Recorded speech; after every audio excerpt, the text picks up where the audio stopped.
a lady. Hey, I got a lady. Hey, name is the upper echelon, she a debater. Baby, she can give it to you straight, no chaser. She got the smarts, she got the heart, she got the confidence. Baby, she the upper echelon. You know you intimidated. Stupid can't play with smart. She got the smart, she got the heart, she got the confidence. Baby, she the upper echelon. You know you intimidated.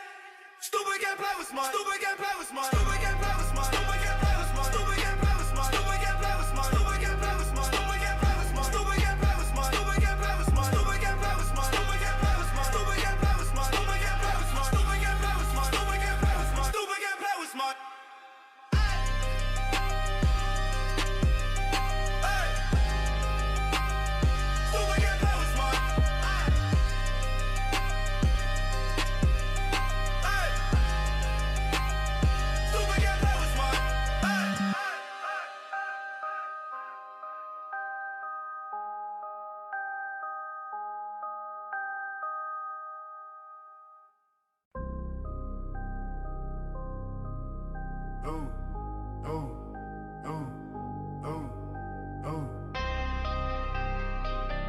Hey, I got a lady.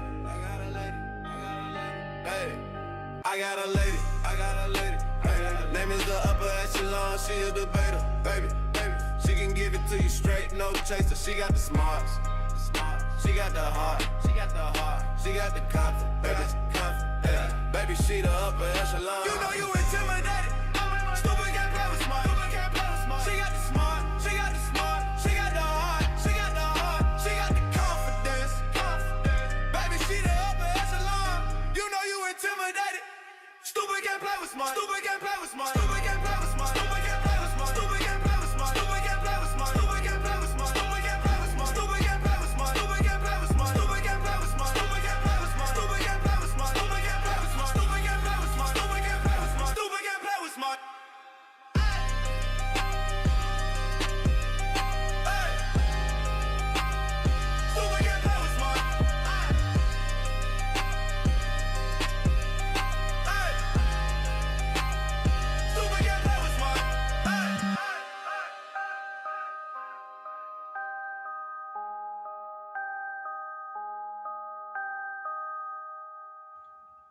Welcome back to the Upper Echelon Podcast, where we keep it real and we keep it jiggy over here. Because why? Because we ain't never, ever scared. Hit the like button on your way in. I would like for everybody in the chat, everybody in the bushes, to please hit that like button for me as you're entering in. If you've been here and you forgot to hit the like button, do it now for me, please. I'd appreciate it. Also, while you're here, make sure that you hit that notification bell and select all, so that you can be notified of every time I live stream here on YouTube or every time that I post content. Welcome in, you guys. I also have a goal set. If you look at the top with the little target, I have a goal set of 10 super chats and super stickers. Please assist me in reaching my goal today as I provide you guys this content that I have prepared. We are going to break down Miss Quadajah Johnson's charges one by one. Okay, so I've been doing research. I was supposed to come back at 1:30 or 2, but I was stuck looking at videos and researching some things. So I figured I would set my live for a little bit later. So this is what we are going to be talking about today, y'all. Let's get past the intro and let's jump right into the commentary. What's going on, everybody coming in? Comic Collective girl, this is Upper. You in Upper line. This is Upper. Hey, everybody. Hey, Special K. Okay, so let me go ahead and pull up what we are going to be breaking down today, because there is a misconception. Let's see. There is a misconception where, you have people that are in support of Quadajah Johnson that truly believe, and it's really sad how misinformed and miseducated they are about the law here in Illinois, but they truly believe that this young lady is going to walk away scot-free with no charges at all. Now, there's a reason why they did what you call stacked charges for one crime, for first-degree unaliving for Quadajah Johnson, and we're going to break it down. By doing this, it is very unlikely that she won't be charged with first degree unaliving. So we're going to get into it, okay? Now, a lot of people are saying that because she got pretrial release that she won't face any consequences. However, pretrial release is not the same thing as having charges dropped or being found not guilty. So when you see people running around the internet or running around the YouTube streets screaming Holly is free, just understand that that is a tactic that is being used to rage bait and to upset Ramika Meeks supporters and those that care about justice for Ramika Meeks. They know that she's not free. They know that she's not off the hook. But that tagline is just something that they use to try to upset Ramika supporters. So I'm going to give you guys real information so that you guys can know what is possibly coming in the future. And this is going to be a very, very interesting trial. So let's get into it. Welcome, Trina Michelle. Oh, thank you, boo. Trina Michelle said my favorite Oh, I didn't mean to do that. Trina said, my favorite content creator. Thank you so much. I really appreciate that. Thank you so, so, so much. Thank you, Toya Lee Wilson, for those floating hearts. I appreciate you. So yeah, so basically, you got to get into the psychology of it, you guys. They know damn well that the girl is not free. Nowhere in the history of the law in any state, for that matter, is anybody free with an ankle monitor on. So let's just be real. See, that's on my channel and several other channels that are in support of Ramika Meeks. We keep it real. We tell the truth. They lie to their supporters. They gaslight their supporters. They tell their supporters things that are just simply not true under the guise of the law. Holly is free is the tagline. Holly is not free. Holly is in a world of doo-doo. Holly is in a world of doo-doo. Holly up the creek without a paddle. Remember your grandmama and them used to say that? You up the creek without a paddle. That means, baby, you better pray because you are in a lot of trouble. Hold on one second, y'all. Let me cancel this.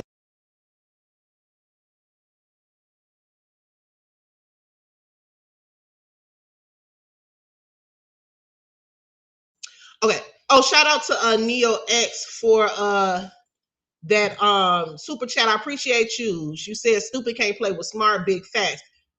Hey, welcome in, La. Welcome in, Trina. Special K, thank you for that super chat. I appreciate that so much for you guys assisting me with getting towards my goal. Okay, so simply, Wani said nobody is free with an ankle monitor. Most people with a morsel of a brain know that. Okay, they know that too. But okay. So let me just explain the differentiation. So there are some people that are covering this case, no matter who they in support of. There are some people that's covering this case that truly are interested in delivering the facts to their audience, regardless of what they believe. Then you have people that are just Holly's fanatics, and their main goal is not to deliver the facts to the audience. Their main goal is not to deliver factual information, tell you guys what's really going on. Their job is to lie to their supporters. Their job is to make the supporters think that something is happening that is not truly happening. Okay, because they believe that their supporters are ignorant of the process here in Illinois, and they believe that their supporters are dumb, and they could be right. They could be right because can't nobody tell, and you ain't gonna be able to come to me and tell me that somebody's free with an ankle monitor on. No, she's not free. She's home awaiting trial, and she's being heavily monitored. Is what's happening. Okay, which is if free people don't have to reach out to the courts and ask them can they travel. If you free, you just go ahead and book your ticket. So she ain't free. She has to ask the permission to go anywhere or do anything. If you think that's freedom, then you sadly mistaken. Now let's go ahead and pull something up real quick. Let's see. Um, Thank you, Special K. Hold on one second, y'all. Let me. Hold on.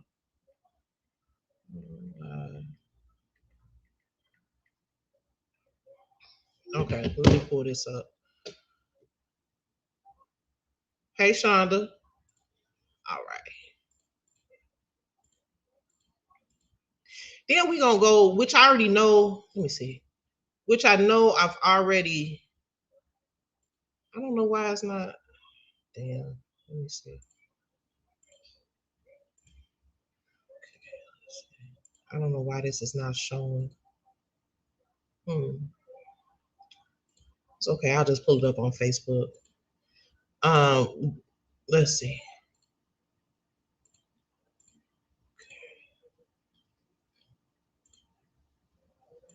This is what we're going to break down today because I think a lot of people are really confused by this. And this is really important. Now, this right here is it speaks volumes to how many charges that were stacked against her, and these are what I would consider to be stacked charges. And this is what they're saying that she walked away from free. Very unlikely that she's going to walk away scot free like they're telling their supporters without any convictions at all. Very unlikely, especially with 6 charges of first degree unaliving. Shout out to Tim. Thank you for those 10 jewels. I appreciate you. Thank you for that membership, Black Butterfly. Okay, so let's get into it. Now, before we get into what we're gonna do is we're gonna break them down one by one. Now, this is what Quadajah's supporters don't do. Okay, they don't break things down for their audience. They say blatant lies like Quadajah free, sounding like a runaway. Sounding like they just got their freedom papers and they don't know how to read and don't know how to research. This is what they tell their people.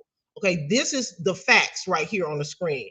The facts are is that she's been charged with charge 1, unaliving with intent to unalive and injure with firearm. Charge 2, unaliving with intent to unalive, injured with discharge of a firearm. Charge 3, and y'all know I have to say things a certain way just because YouTube is, picky. Charge 3, unaliving with intent to unalive when injured to discharge. Hold on. I have them written down. Maybe I want to read it. Firearm. And then the next word is proximity. Charge 4, unaliving with strong probability to unalive, injure with firearm. Charge 5, unaliving with strong probability to unalive and injure with discharging a firearm. Charge 6, unaliving with strong probability to unalive, injure, discharge a firearm in the proximity. Now, all of these are class M. Now, so we're going to get into each one, okay? Now, for count 1, and then I'm going to pull something else up because I think that a lot of people are glossing over one particular fact in this case that I know the prosecution is going to use, but we'll get into that in a minute.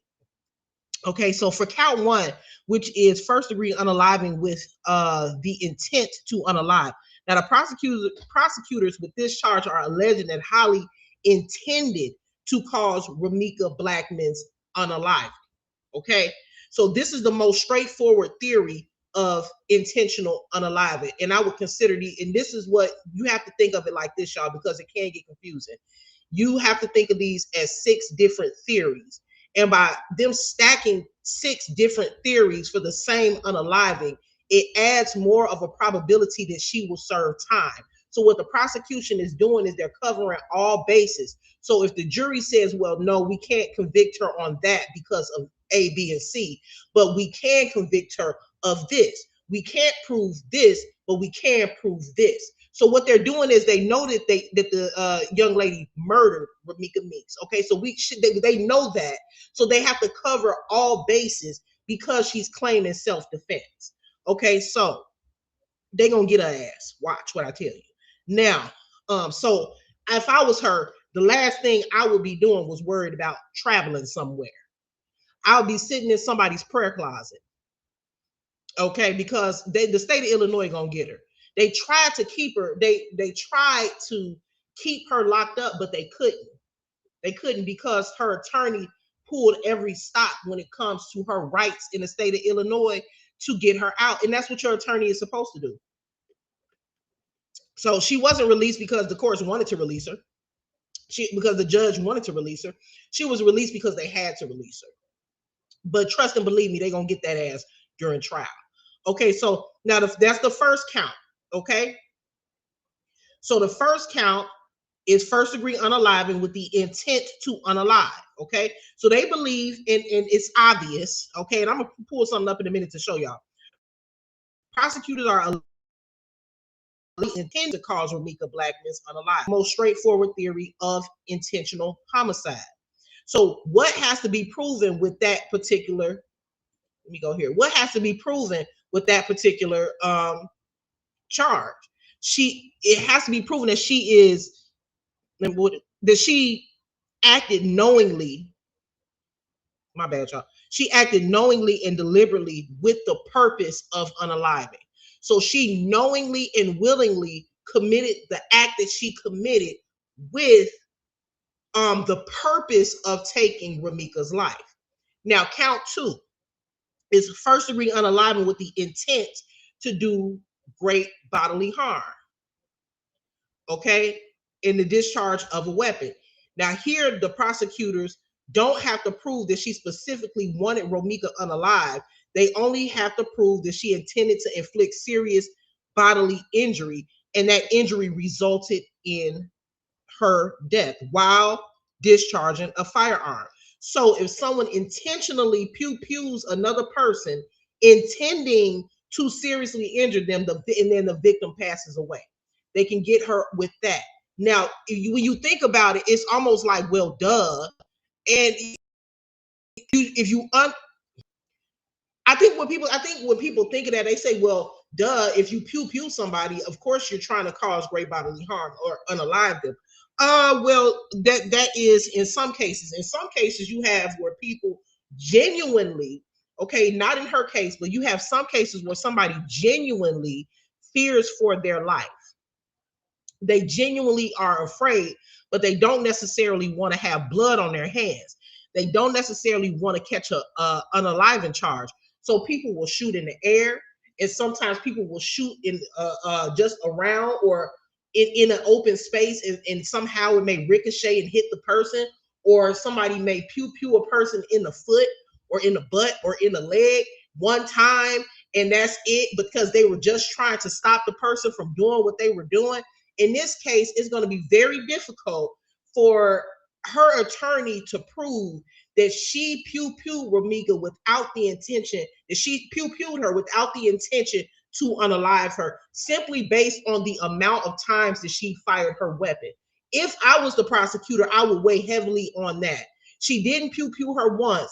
She pew her twice, but she discharged her firearm with the intention for those bullets to hit Ramika 3 times. One of the bullets went somewhere else. So she clearly had the intention to cause damage. After the first time of pew, it is common knowledge that if you pew somebody, there is a very high probability that they are going to pass away, or you're going to cause some very serious injury to that person. That's common sense. So the fact that she didn't shoot her once, but she shot twice, and then she fired off again, but it didn't hit her, that right there is over with for her. It's over with for her. Just the fact that she discharged her weapon too many times. Okay, so now the other count, first degree unaliving, knowing that the acts created a strong probability of death. This is about the knowledge rather than specific intent. The prosecution argues that even if she didn't specifically intend to unalive her, she knew her actions were almost certainly going to cause death. Now, another count that she has, knowing the acts created, because I wrote it down, y'all, so it might not be in order, but knowing the acts created a strong probability of bodily harm. So that is very similar to the other count. Instead of focusing on death, the prosecution can then switch it. Instead of saying, okay, so we're not going to focus on the fact that the victim passed away, but we'll focus on the fact that she knew that her actions would most certainly cause severe injury, and that resulted in death. So they literally are getting her from every single angle that they can get her at. Let me see. Thank you, KG Summer. I appreciate that. She fired until her, and then they want to argue that the weapon wasn't jammed. But let me tell you, this is why I don't argue with these people back and forth on social media, and I ignore a lot of what they say, because at the end of the day, all of this stuff is going to be proven. All of this stuff is going to come out in trial. If the weapon was jammed, that's going to come out in trial. So I'm glad Trina brought that up. That's going to come out with the ballistic evidence and all of that. All of these things are going to be shown in trial. Kwani, thank you for that super chat. I appreciate you. Georgia Peach, thank you for that super chat. Make her ass out of an example like they did Fulio. Can't unalive over words. You show can't. You can, and that's basically essentially what she did. I don't know if y'all caught my live stream that I did where I the name of the live stream is called Carlos is trying to clean up is trying to backtrack or clean up some of the things that he said. And he was on somebody's live stream over on TikTok where he was trying to convince everybody that in the city of Chicago, we call fights and arguments the same thing. Because he said he reported that there was a fight, but strangely enough, nobody else in the vicinity saw a fight, only Carlos. So now he knows he lied to the police, and he know he lied in his statement, and he's continuously lying that there was a fight. So what he did was he tried to say that there was a fight, but you know, when I say fight, that could mean argument or fight. No, sir. In the city of Chicago, we call a fight, and an argument, an argument. I don't know what he playing with the people over there. Okay. Now, for the next charge, unaliving during the commission of a forcible felony. Okay, so that is similar to what's commonly called as felony murder. So prosecutors can allege that a death occurred while she was committing another serious felony. The most mentions under Illinois law is if someone is unalive during a violent felony, the defendant can be guilty of first degree unaliving, even if the prosecution can't prove a specific intent to unalive. Now, count 6, personal discharge of a firearm causing unaliving. Now, that's extremely significant because the prosecution is basically alleging in that charge that Holly herself fired the weapon, which we know to be true because she admitted it. So that's not to be argued. Holly fired the weapon. The second thing is that the bullet struck the victim. We know that to be true. The third thing, it caused the victim's unaliving. We know that to be true. We know that she was unalive by the gunshot. She wasn't unalive by anything else. So if proven, Illinois law provides for a 25-year to life firearm sentencing enhancement, which is added to the sentence for first-degree unaliving. Now, prosecutors want to preserve every legally supported theory. So you got to think of it like this. If it's one victim, one homicide, but multiple legal ways the jury can determine first-degree murder occurred. So for the idea that these people actually believe that this girl literally has 6 different counts where they can cover they can literally charge her from every angle. In other words, in layman's terms, you meant to do it and it happened. It happened, but you didn't mean to do it. You discharged your firearm. It was unreasonable. Every single angle that they can get her at, they're going to get her at. And now, don't forget, y'all. Let me pull this down real quick. Hold on. Let me pull this down for a second because I want to show y'all something. Don't forget this. Now, y'all know that Homicide Holly deleted her social media, right? Y'all know she deleted her social media, right? I'm finna drop my link. Hold on one second, y'all. Let me see.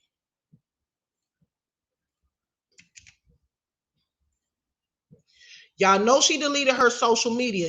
She did not delete her social media for no reason. They've been going around, so her supporters and those close to her have been going around saying that Holly did not share this on her page.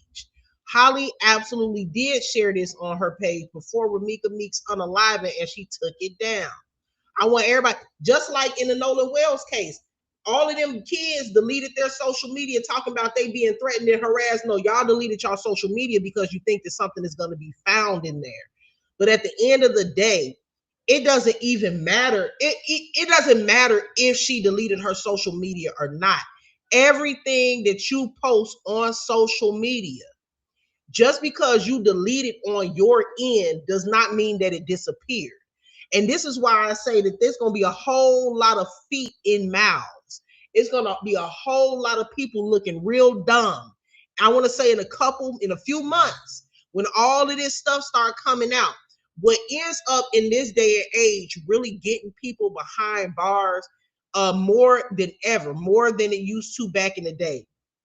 What gets people behind bars these days is technology. These days you can't do nothing. You can't commit a crime. You can't commit an unaliving. You can't steal. You can't do fraud. There's no crime that you can't commit. Really, if you think about it, that you cannot get caught up with or found out when it or exposed through technology. Technology is everywhere. You can't do anything and not be seen. You can't do anything. What she just said in the chat, digital footprints. You can't post things and think that you're going to delete them and then lie about it. You cannot send text messages, phone calls, through social media, search records on your Google account. You can literally not do anything and get away with it in today's society. Now, I heard rumors about, I'm gonna call it a rumor because I don't know if it's true. So I don't like to say stuff on my platform if I don't know if it's true or not. But I heard rumors that it's a possibility that she was Googling some things before the unaliving of Romika. I don't know if that's true, but let's just say that she did.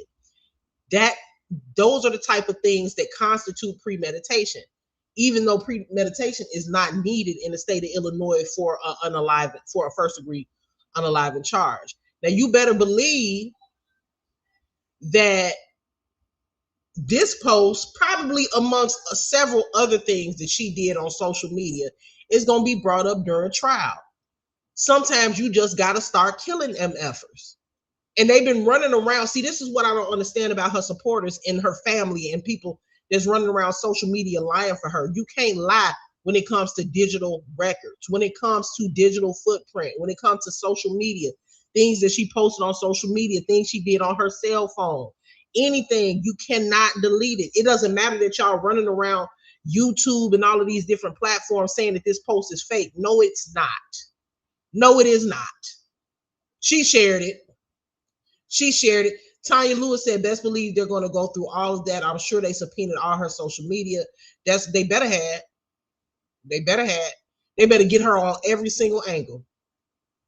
I'm sure they subpoenaed all her social media. That's what they did to my boyfriend with his self-defense case. They played his live in court. Did he delete it? Did he delete the live? Because see, that's what these people think. They think that if they delete something or if they get rid of something on their social media platform, then that means that it's gone forever and nobody will be able to find it. That stuff, let me give you an example how strong technology is. Y'all know that case with the Caucasian woman. What's the lady name? Nancy Guthrie. Remember, this is how crazy technology is, right?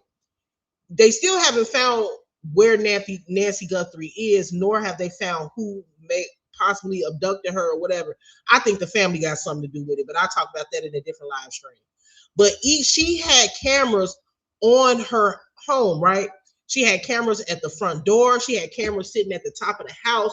The thing about it is, if you guys know anything about, security cameras like Ring or Blink or whatever, these different cameras, you have to have a subscription that you have to either pay yearly or monthly so that the camera can record. Now, most of the cameras, when you set them up, if you don't pay the monthly subscription, it'll still run. For instance, if you want to check what's going on in your house or at your front door, you can always check because the live recording is going because the camera's on, but it won't capture certain things. It won't record it for you to be able to reference any specific events in the house or outside the house. And that's what happened in the Nancy Guthrie case. She had the camera set up, but she hadn't paid the subscription. But even though she hadn't paid the subscription, do you know the detectives were still able to turn those cameras into whatever technology or digital department they have with the FBI, and the FBI was still able to pull the files from, I believe it was a Ring camera, if I'm correct. Whichever one it was, they were able to get the records from the Ring camera And because even though you can't see the recording, the live that's playing, the live video that the camera is capturing is recording for the company. So the company can always go back and see. So you got a camera in your house and you think it's not recording because you haven't paid the subscription, it is still recording. This is how deep and strong technology is these days. I'm telling y'all, it ain't no joke. It ain't no joke. Dr. Q said during my brother's case, his unaliver deleted stuff off social media and his cell phone. It was all retrieved. Yeah. Yeah, I mean, people do it all the time. People do it all the time after committing an unalive, and they go and they clean their phone out. Or they think that if they set it back to factory settings, or if they do all of that, then somehow their text messages and pictures and things, whatever they got on their phone is not going to be found. It's not true. They can still get all that stuff. They can still get all that stuff. If you think that Holly deleted her social media, but you don't think that she went on her phone and deleted text messages and deleted searches and deleted other things on her personal cell phone, you got to be crazy. Then you got people out here saying, well, she couldn't have deleted nothing because this is why I say these people either dumb or they playing dumb, one or the other. Well, she didn't delete. How she gonna delete something and she was arrested right after the incident? When did she have time to delete it? Well, see, that's what people who are not thinking realistically are. These people that are saying that, they truly don't think that she premeditated this. Now, me, I believe that Holly did premeditate this unaliving. I think that Holly was planning on unaliving Ramika for months. That's what I believe. So, like, duh, if she was planning on unaliving her anyway, don't you think that before the actual incident, she would have cleaned her phone off? Duh. She's going to clean her phone off before she does it. She's not going to be right there on the scene, at the scene of the crime, cleaning it off. She could have been cleaning her phone off the morning of, the day before. If it was premeditated, then yes, she cleaned her phone off before she did it. But you got people out here, this is why I'm saying, y'all, we dealing with some dum-dums.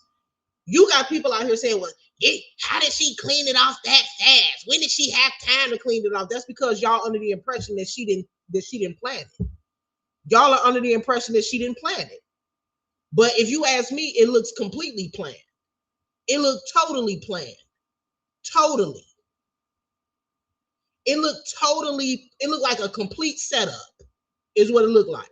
It looked like a total and complete setup. Let me see. Somebody said, I'm sorry to hear that. Let me go up. Yeah, that's what I believe, Neo.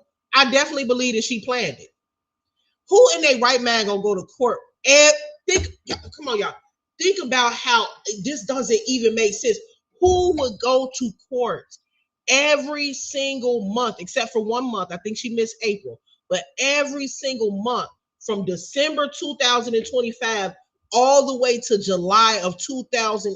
Well, I'm sorry, December 2024 all the way up to July of 2026.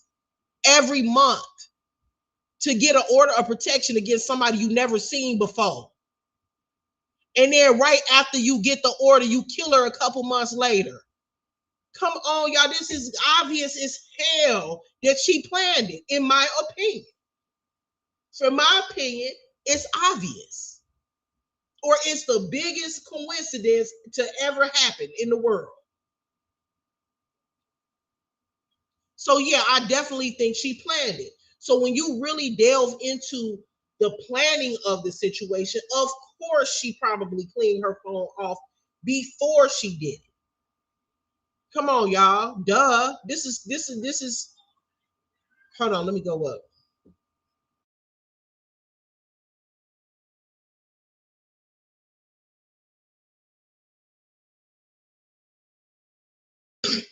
Excuse me, y'all. Let me see. Let me go back up to Love Cat.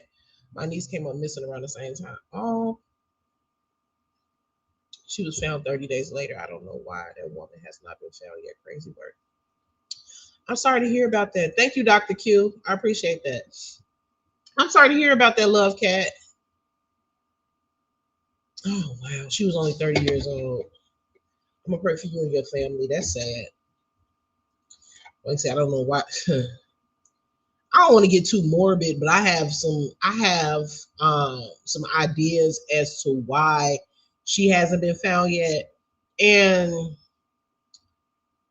I personally think, and you know, it's not a fact, it's an opinion, so I can give my opinion on my platform. I really think that her family possibly has something to do with it. I know a lot of people are saying no, but I really think that, you know, something is going on within that family. I think if they look a little closer there, they may find something. But hey.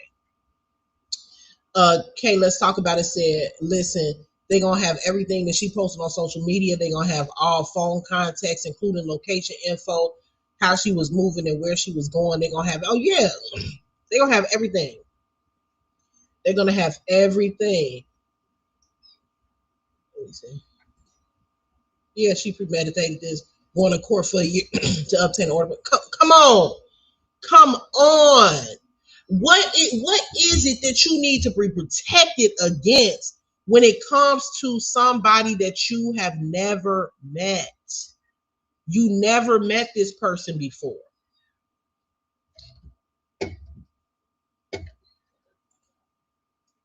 I'm not going to court 7 months in a row or however long that was. I'm not going to court over half of a year over somebody that I've never met in person. That is absolutely no threat to me, and that I'm also antagonizing my damn self on social media. See, they try to portray her on social media as, when I say on social media, I'm talking about her supporters. They try to portray her as this innocent girl that was the new girlfriend that Ramika was so jealous of, blase, blase, blase. But no, that wasn't what it was. Holly was highly jealous of Ramika. You don't sit around posting videos talking about somebody the way that she did if you're innocent. They're all of that stuff, the same stuff that they're saying is going to come out in court about Ramika, things are going to come out in court about Quadajah as well. Because a lot of the videos that we've been seeing on social media in regards to what Ramika did to Holly, or not even gonna say did to Holly, but a lot of the things that Ramika did, that the videos that her baby daddy, who child, Lord have mercy. Let me just stop right there and say this. Lord Jesus, protect me from anybody in my life that would come out after my passing and try to destroy my character the way her own child's father is trying to destroy her character, y'all. You could know somebody for years and years and years, y'all. History means nothing, and they could mean you absolutely no good. This man has been running around on social media for months trying to diminish the character of his own child's mother just to protect Holly. I had to stop right there when I brought him up. Lord, please protect me from anybody that's in my life currently that would do some shit like he's doing. Running around social media, playing around on platforms of the same people that drug the shit out of his child's mother. I just don't understand it. I don't understand it.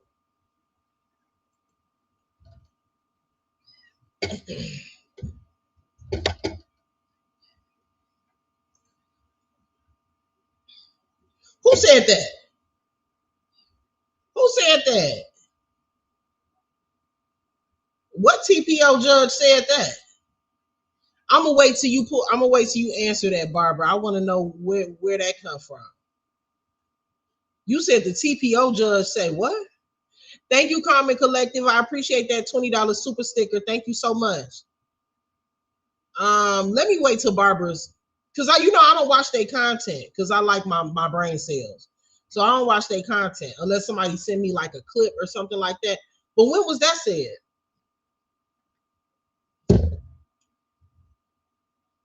He's so wishy-washy. He's so wishy-washy.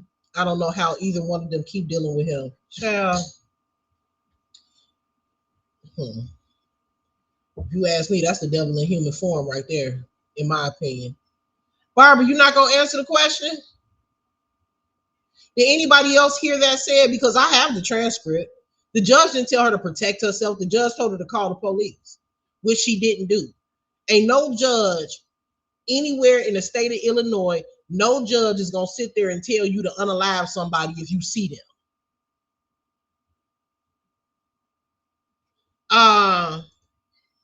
Is somebody backstage? I didn't even know that. Okay, let me let you up. Hold on. What's up, Trina? I didn't even see you backstage until I just see your chat. I'm like, what is that? What's going on? How you No, I'm doing? seeing with Miss Barbara talking. Oh, she said the judge gave her the default TPO. They played the recording. I got the transcript. If they played the recording where the judge said to protect yourself, Trina. No, Quadajah was saying that what if had the police? What if this or that happened and the judge told her to call the something happened, call the police. And he told Ramika the same thing, basically call the police if something happened. But that's not, Right.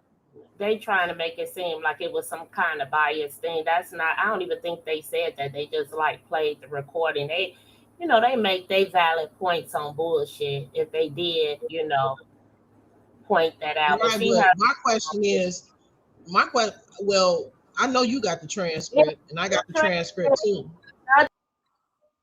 it was played that deviated from the trans. It was no statement from the judge saying no missing. Right. I know damn well the judge did not say that. The judge clearly said that. Matter of fact, the judge said that's what the police are for. Call the police. Period. Point blank. The judge didn't tell her to pull her weapon out and take nobody's life. And I don't really feel like it's a need to, but we could go over the transcript again. But the question that I have is, how did they get a recording of?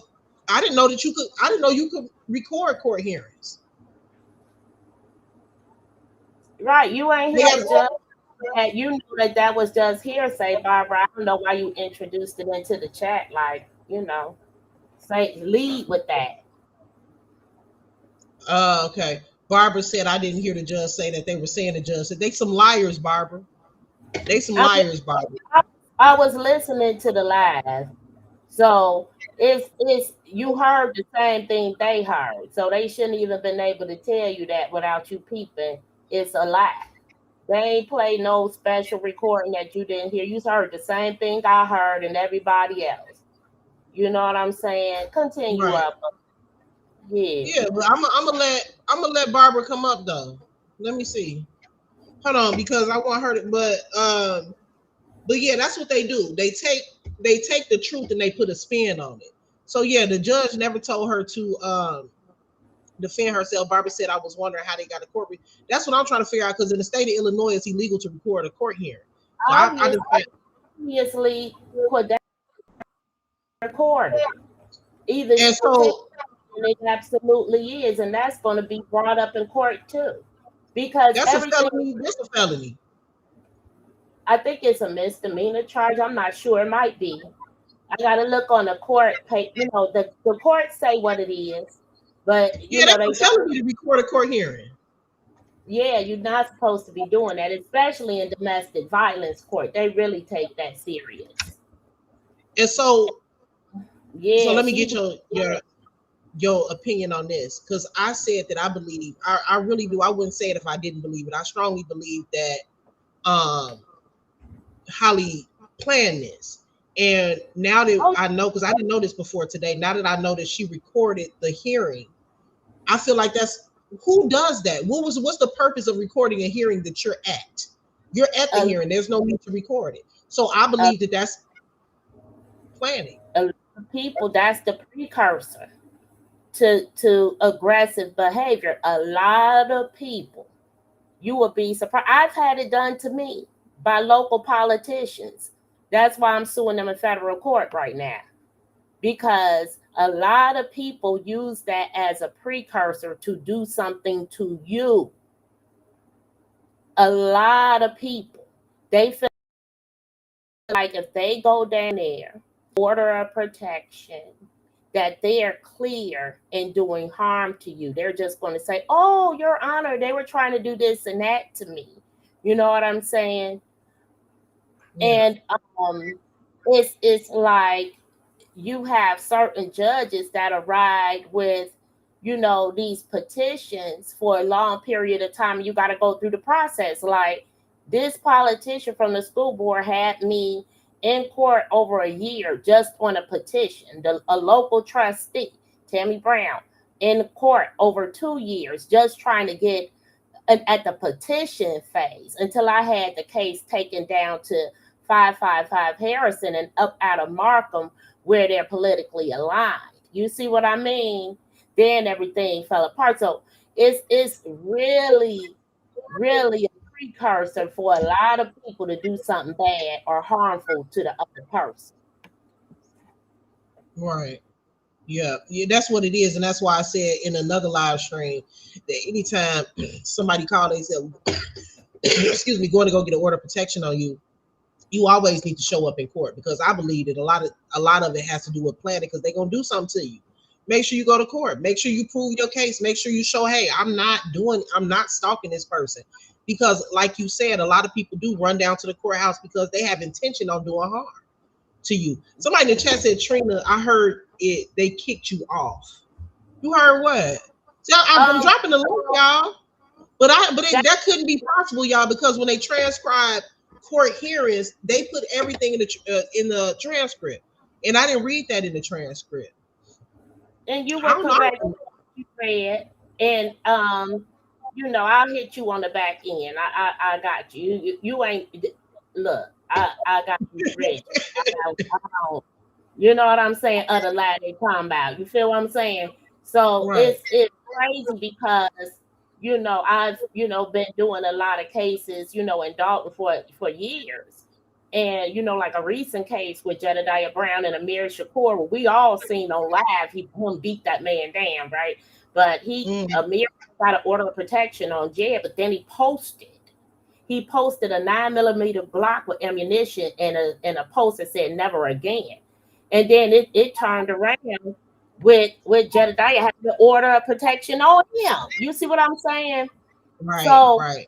You gotta be, these things that you post is taken seriously, and it's social media is allowed in the courtroom, and I also injured in her former landlord was on Jedediah Brown's YouTube in the heat of this political debacle a couple of years ago, and she was talking about the damage to her house and what was damaged and what wasn't damaged, and she distinctly said there was no damage to the property and she just wanted her keys back and da-da-da, and that was played in court. You see what I'm saying? And held right. against her. So these things that Carlos is stating and doing online, all of this can be asked on a witness stand. And unlike Holly, who's the defendant, he doesn't have the option of he can say he's not going to testify, but you're going to be held in contempt of court.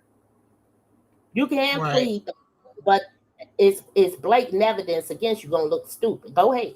Go ahead and Fauci yourself. I don't care. You know what I mean? I think that honestly, I think it's dumb that he's going from platform. I don't even understand if your goal is really to protect Holly, your best bet is to be quiet. Every time you turn around, he on somebody's platform, whether it be TikTok, he meeting with bloggers and all of this crazy stuff. So I don't know. That's the overplay, because he's coming out like he's going to bat for her, but he's doing way more damage than what he knows. But he definitely had to be advised at some point, at least by Ari, that, nigga, what is you doing? You see what I mean? Right. Ari is Holly's attorney, so she should be telling her client. If she hasn't told her client, I wouldn't know what, because of client and attorney privilege, I wouldn't know what she tells her, but you would think that she would tell her, look, the social media shit gotta stop. Okay.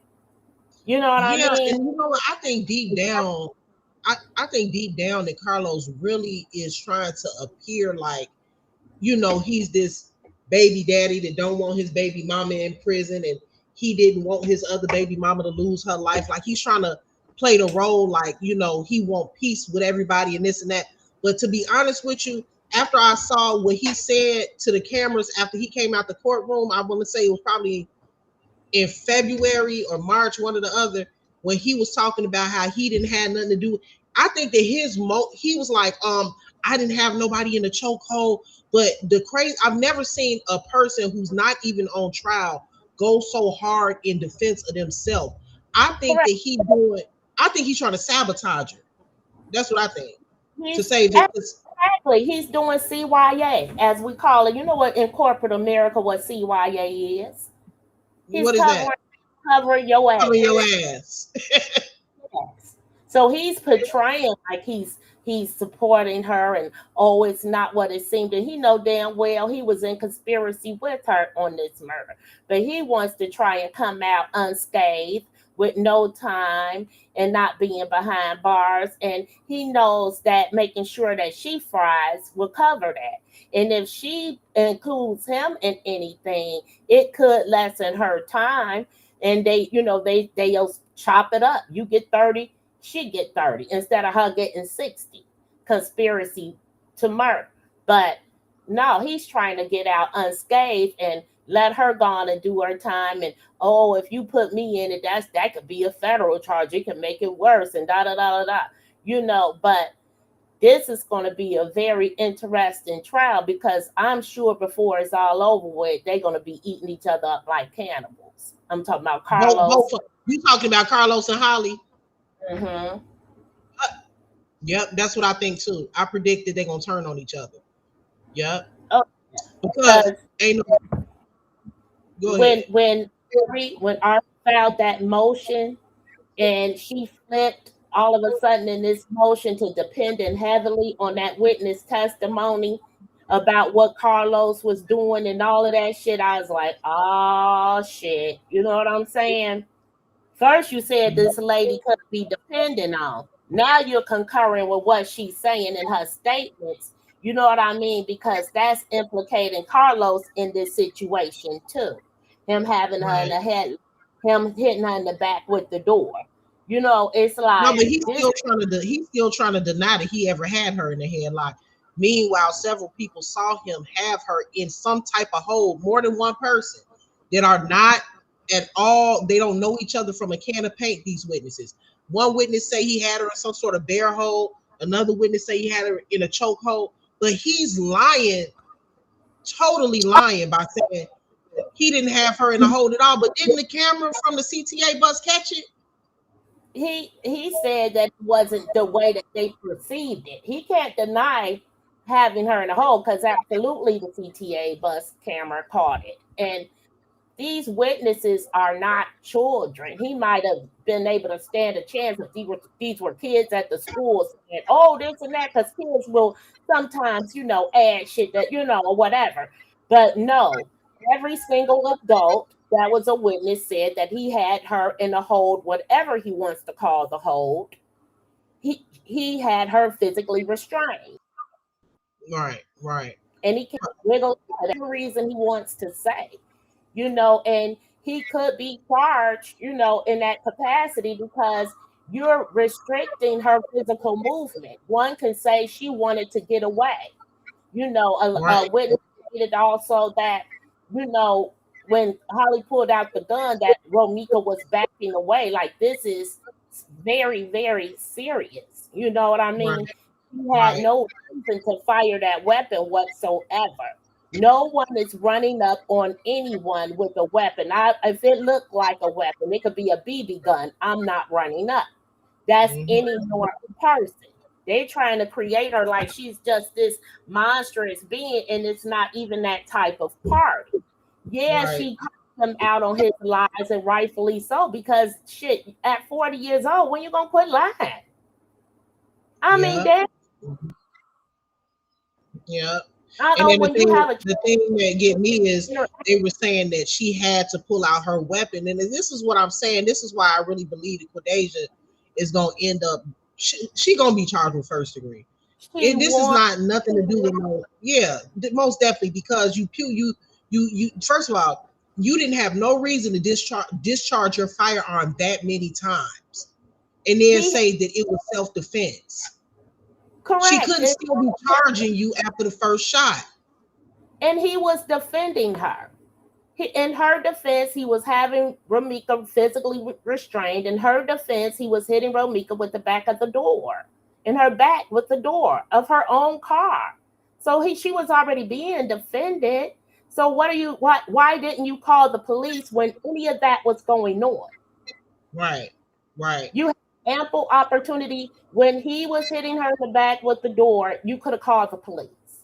When he had her physically restrained, you could have called the police. You chose to get a gun and unalive her. She shot until she could not shoot anymore. She shot until her gun malfunctioned.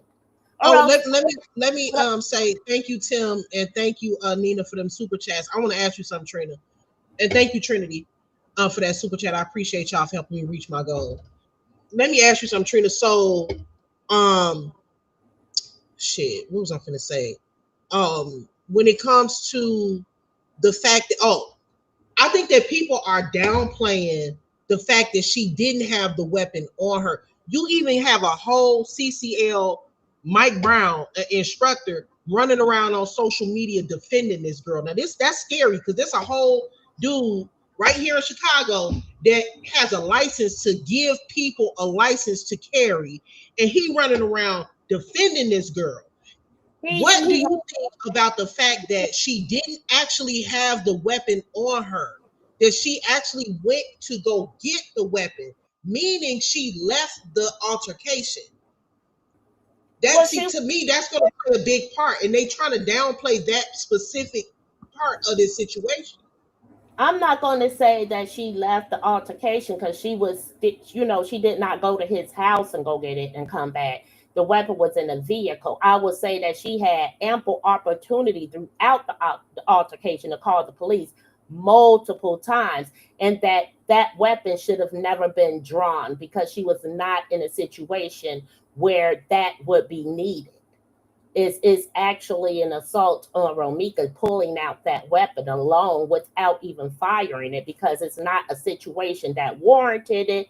And not only that, her order, which was a civil order and basic as hell, is not a criminal order. You guys need to know the difference between the two, in which a criminal order, when you're a victim, the state attorney goes into court and secures that order of protection for you. That is a criminal order. A civil order, if your neighbor dog shitting in your yard and you tired of that motherfucker, you go and you can get a civil order of protection. It's a real low bar for a civil order because it's just what you're asking, for someone to be civil with you. And so, due to that, she's making all these damn TikTok videos, talking shit, antagonizing. That's not what you do when you're trying to seek protection in the courts. And again, her order was not active because it had not been served upon Romika. Irregardless of whether the judge granted it, it was not active because it was not served. And that was the very first thing I argued a content creator down on. It even called the sheriffs, so she can hear, but people don't want the truth. The sheriff told her, and she was trying to argue with the damn sheriff, girl. With the Cook County sheriff. Upper? Why I can't hear? Nope, I can't hear you. Well, I guess she's going to come back, y'all. I'm sure she will. Can you guys hear me?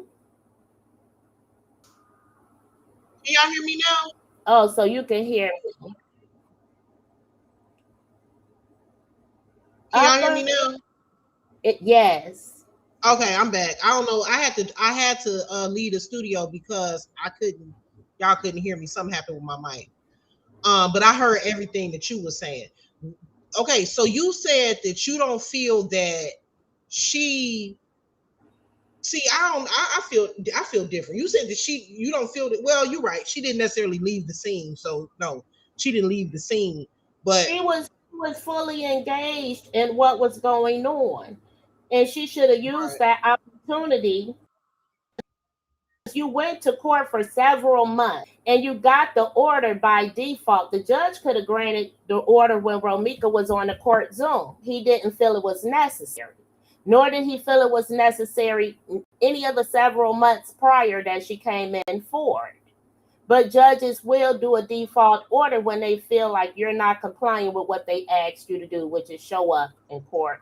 Right. You know what I mean? They do it all the time. That's what they do. They have to enforce their courtroom, or else people will come in there playing with them all the time.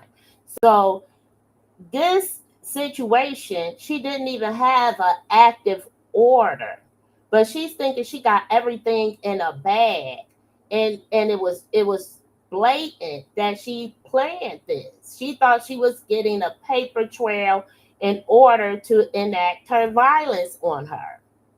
She really did. And she really fucked up because, she really messed up. Because that's not the way you go about things, for one. For two, it's showing premeditation when you're thinking that you having your ducks in a row. It just screwed you. You know? I'm telling you, the whole situation screams premeditation. I just don't think that it's reasonable. And I think that a lot of these people that are in support of her, they're just agreeing with certain things just to agree. But come on, if we're gonna be for real, let's be for real here. Yeah. Ain't no grown woman about to be running back and forth, even if it is on Zoom. Ain't nobody about to be sitting on Zoom for months and months and months, 6, 7 months. Politicians did it to me. They will, because they plan on doing something to you, girl. And they plan on doing something dirty. Yeah, that's why she was in heavy pursuit. Because she felt it was necessary to do her dirt. Upper.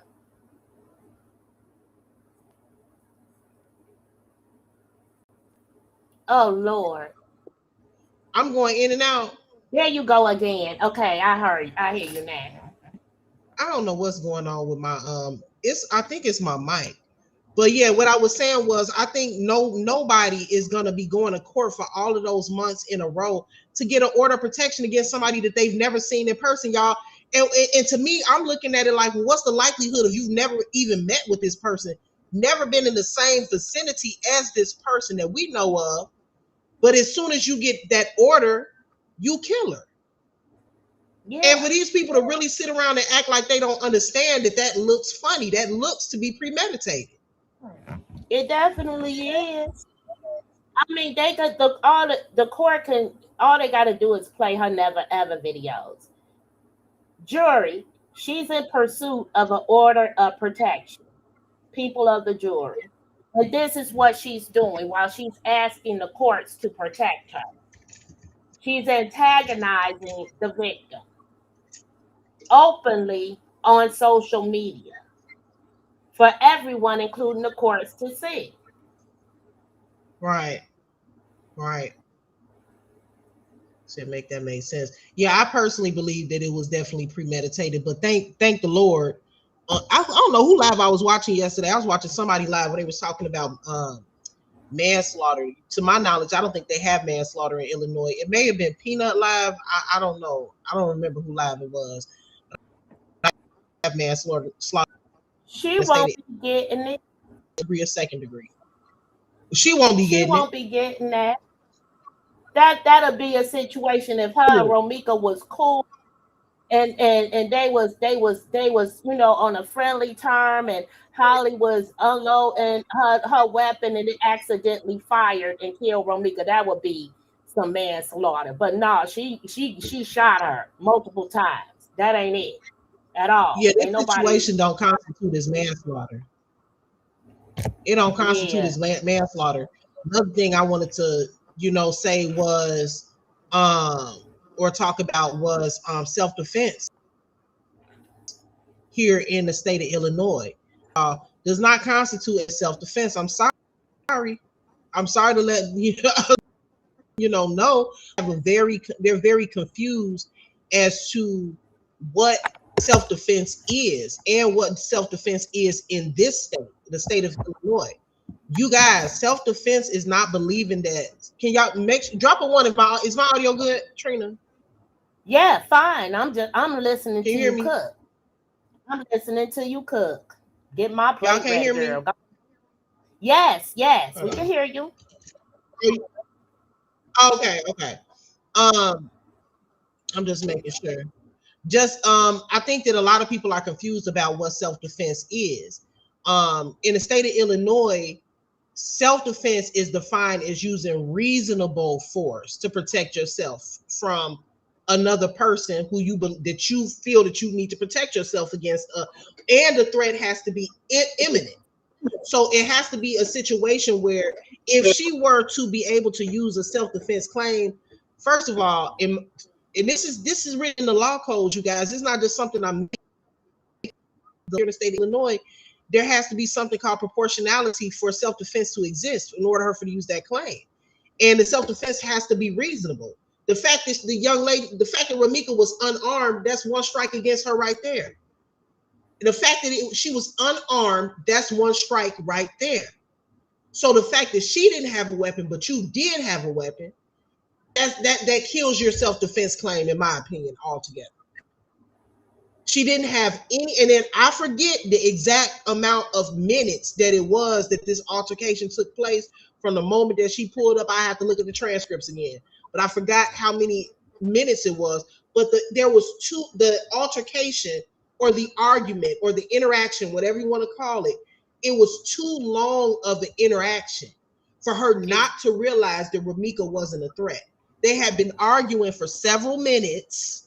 I'll have long many minutes that was, because there were several police calls during the interaction.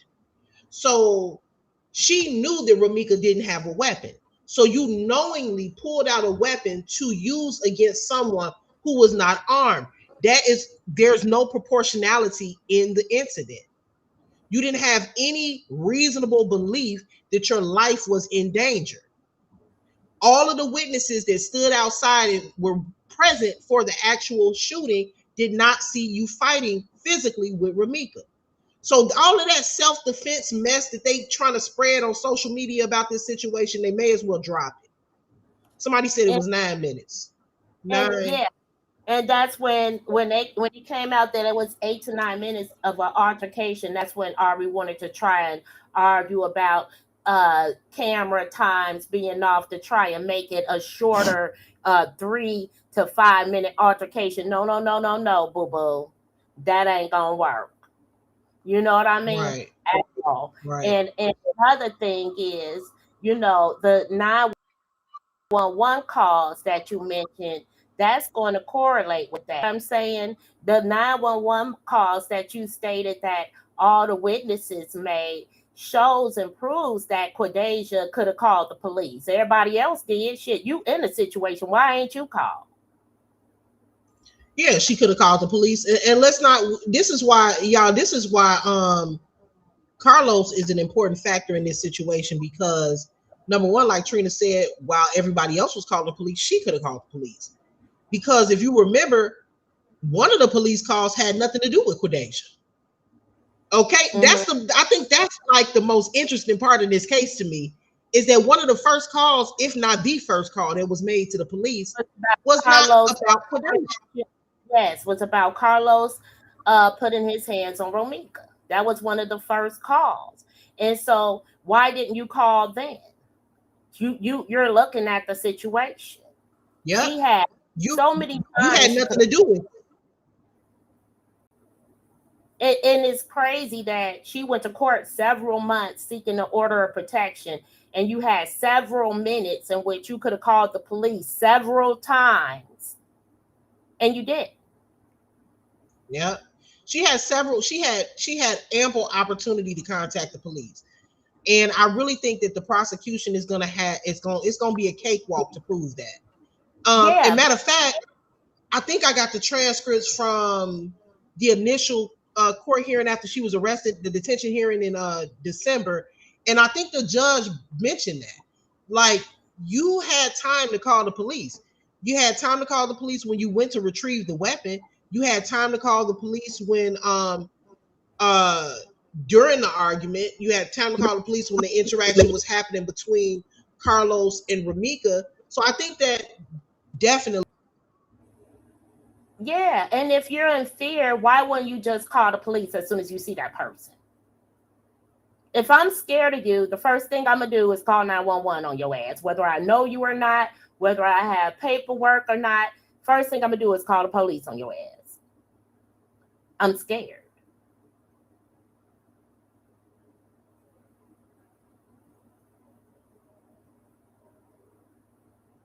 Upper.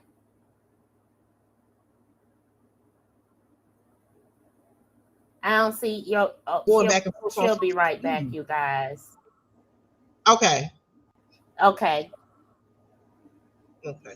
She was on social media arguing back and forth with the girl. She was not scared of Romika. She went. There's even a video that was put on. There was a video that was put out, I want to say some months back, of her on the phone with Romika. It wasn't nobody yelling, wasn't nobody screaming, wasn't nobody, she was basically doing was trying to antagonize Romika. Oh, that's my baby daddy too. She didn't sound scared of her at all. Yeah, well, she called to say she was pregnant, right? And yeah, you don't do that to somebody you scared of. Exactly. And was that during the time she was also seeking protection under the courts? I'm sure Romika didn't invite her to call to tell her that news at all. Yeah. Yeah. And then they try to use, Romika called her. She didn't call Romika. It wouldn't matter who called who. If you scared of somebody, you're not going to take a call. And once they're on the phone with you, you hang up and call the police. Correct. That's what she went to the court petitioning about, phone calls. So why are you answering and engaging in a conversation with someone that you don't want to talk to or have contact with? Yeah, exactly. Because she wasn't scared of her. And she ought to be ashamed of herself, but I don't really think that she feel bad in the least bit for taking that woman's life, because she getting ready. I seen your video over on your live stream over there on Facebook, and that's where I found out that she I heard it from you first, that she's supposed to be traveling or putting in a motion to travel. I said the audacity. The unmitigated. But I'm thinking that she's wanting to travel, and she's put in a request as travel because she's wanting to stay for, an extended time with her family in Lake County. I don't think she's trying to, lead a state. And even though she has the privilege to be throughout Illinois, on her days of 8 to 4 on Tuesday and Friday, you got to be your ass back at 4 o'clock.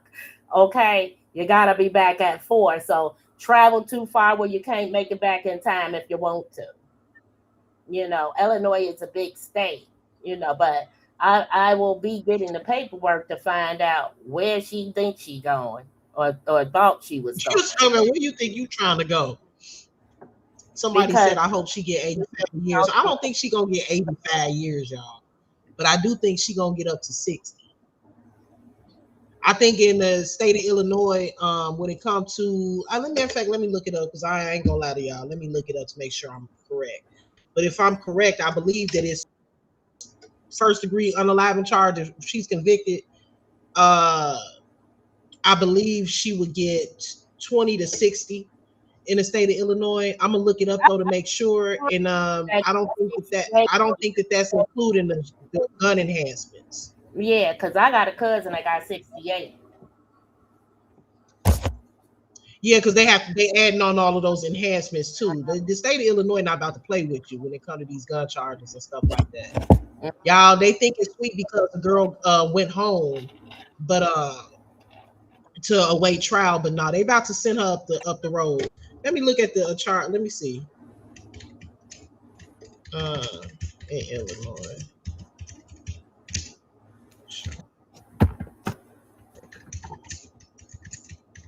If I'm wrong, I also think in the state of Illinois that once you not charged but convicted with your time, don't you got to serve every year? Like it's like you have to serve 100% of your sentence on a first degree charge. Like if you get 60 years, you got to serve 60 years. Ain't no good behavior. You got to serve all your time, I believe. With the right. You're not doing no 50% of your time type of deal or 70%. You doing every day. Every day. And I did a little bit of research on Judge Clancy, and I heard that he's on his sentences. So we'll see, y'all. They think the girl gonna walk away scot-free. I came out the gate with So that he throws it down in the courtroom, and he'll have a Judge whole lot of Clancy, conviction, take a plea. Judge Clancy with you when you want a plea, but if you got to go through the trial, he gonna slam you, baby. He gives because the you made that harshest. choice. You made that choice to go to trial. So now to give you what you wanted. Yeah, Yeah. and he been playing with her the whole time. Not she's been playing with him the whole time. You know all of this.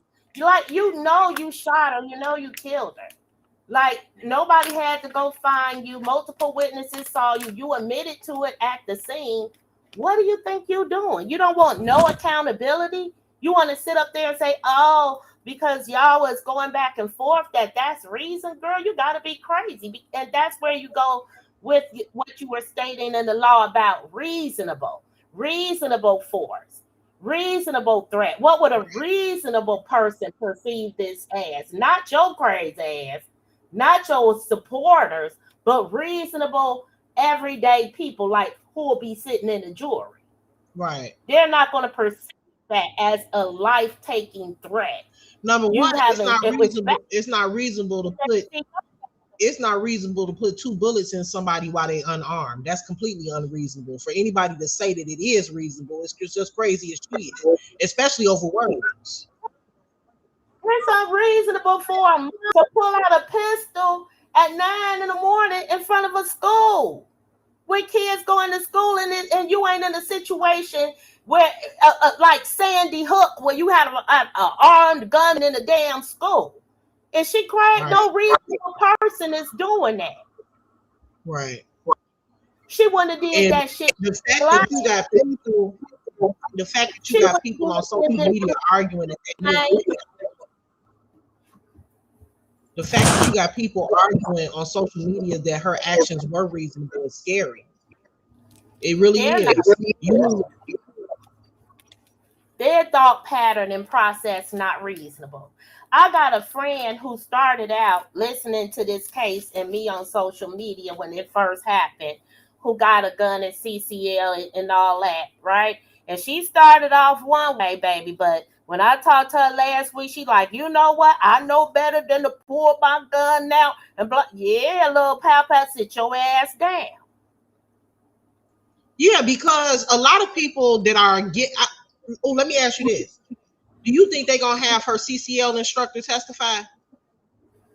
They absolutely should. I know I would be suing the shit out of wherever she got her CCL. That's what I would Yep. be doing. I would Yep. be suing the shit out of them. I'll be suing the shit out the state of Illinois. It'll be a lot of people getting sued because I'll be wanting to know how a bitch you can't even spell pregnant, that was pregnant twice, to pass the test to get her damn CCL. What the hell? What kind of questions on her? Yeah, did she get any help from her CCL instructor in taking that test? How many times has she been to the range? All of that.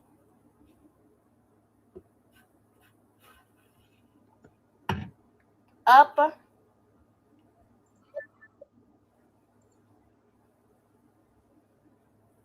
Up.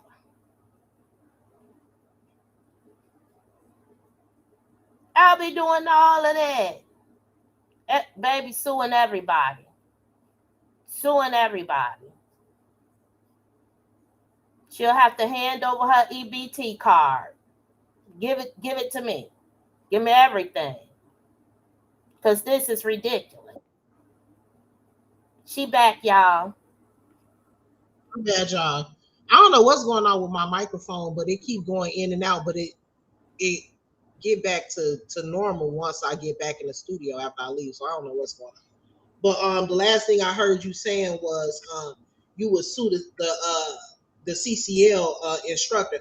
I think whoever the instructor was need to be on the stand. They need to whatever agency they work for, whether it's they own their own business or whatever. They need to be heavily investigated. Mike Brown got on social media and said that the auntie, one of her aunties, a family member, gave her. Now I don't know how true that is.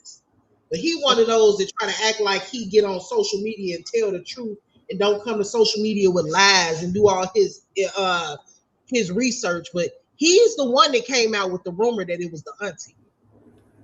Wow. Yeah, I don't know how true that is, but that's what he said. But either way, whether it be the auntie or not, don't matter. Whoever gave her CCL, they need to be investigated. That her classes that she took should still be on file. They need to make sure that she took her classes properly and that she went through every bit of training that she required to take to get her license. And if she did, that's gonna look bad on her. So you sat through these classes, you did everything that you were supposed to do, and you learned everything you were supposed to learn in order to obtain that license, and you still didn't follow procedure and protocol. Because procedure and protocol is not pulling out a weapon during an argument. So we got, and then that's what's the most disturbing part. I'm scared for the city of Chicago, y'all, because we got a whole instructor that's very popular, Mike Brown, CCL instructor, who online telling everybody that what she did was right. That's scary. And whether he was her instructor or not, he gonna keep traveling down the road and misrepresenting things in this case and get his ass sued for defamation. Because what are you even talking about? Yeah, they don't look into his damn license. I need to have the state looking at his facility and seeing what he in there teaching. Because what he said online doesn't seem like he should be giving these licenses. Okay, because like I said, that don't make no sense for an instructor to be online. I don't think any instructor in their right damn mind will be online defending this. Peanut, what do you mean when you say the state had that information already? What information? To my knowledge, the auntie or whoever being her instructor is not really a fact. It's more so a hearsay. I haven't seen no evidence of that. Correct. So what you say when you say the state had that information already? What information? Peanut. Kwani said he didn't originally agree with her. He was talking. He don't know what he believed, what he want to agree with. But if you ask me, I don't know if he talking for views or whatever the case. But really, it's not a laughing matter. Somebody lost their life, and you on the internet claiming to be an instructor. You supposed to be that's if anything, you should be advocating against the actions that took place in September of 2025. Not online agreeing with it and giving excuses for what she did. It don't matter if you think Ramika was a bully or none of that. Being a bully is not illegal, and being a bully is not a reasonable excuse to take somebody's life with a firearm. So keep on telling your people over there, Mike, that you could. Quadri said that I ate Mike Brown ass up. Yeah, keep telling them people over there on Facebook that what she did was right. Because as an instructor, you bear a responsibility to give out accurate information. You have a responsibility to give out information to where you're not causing harm to the community and to the city of Chicago.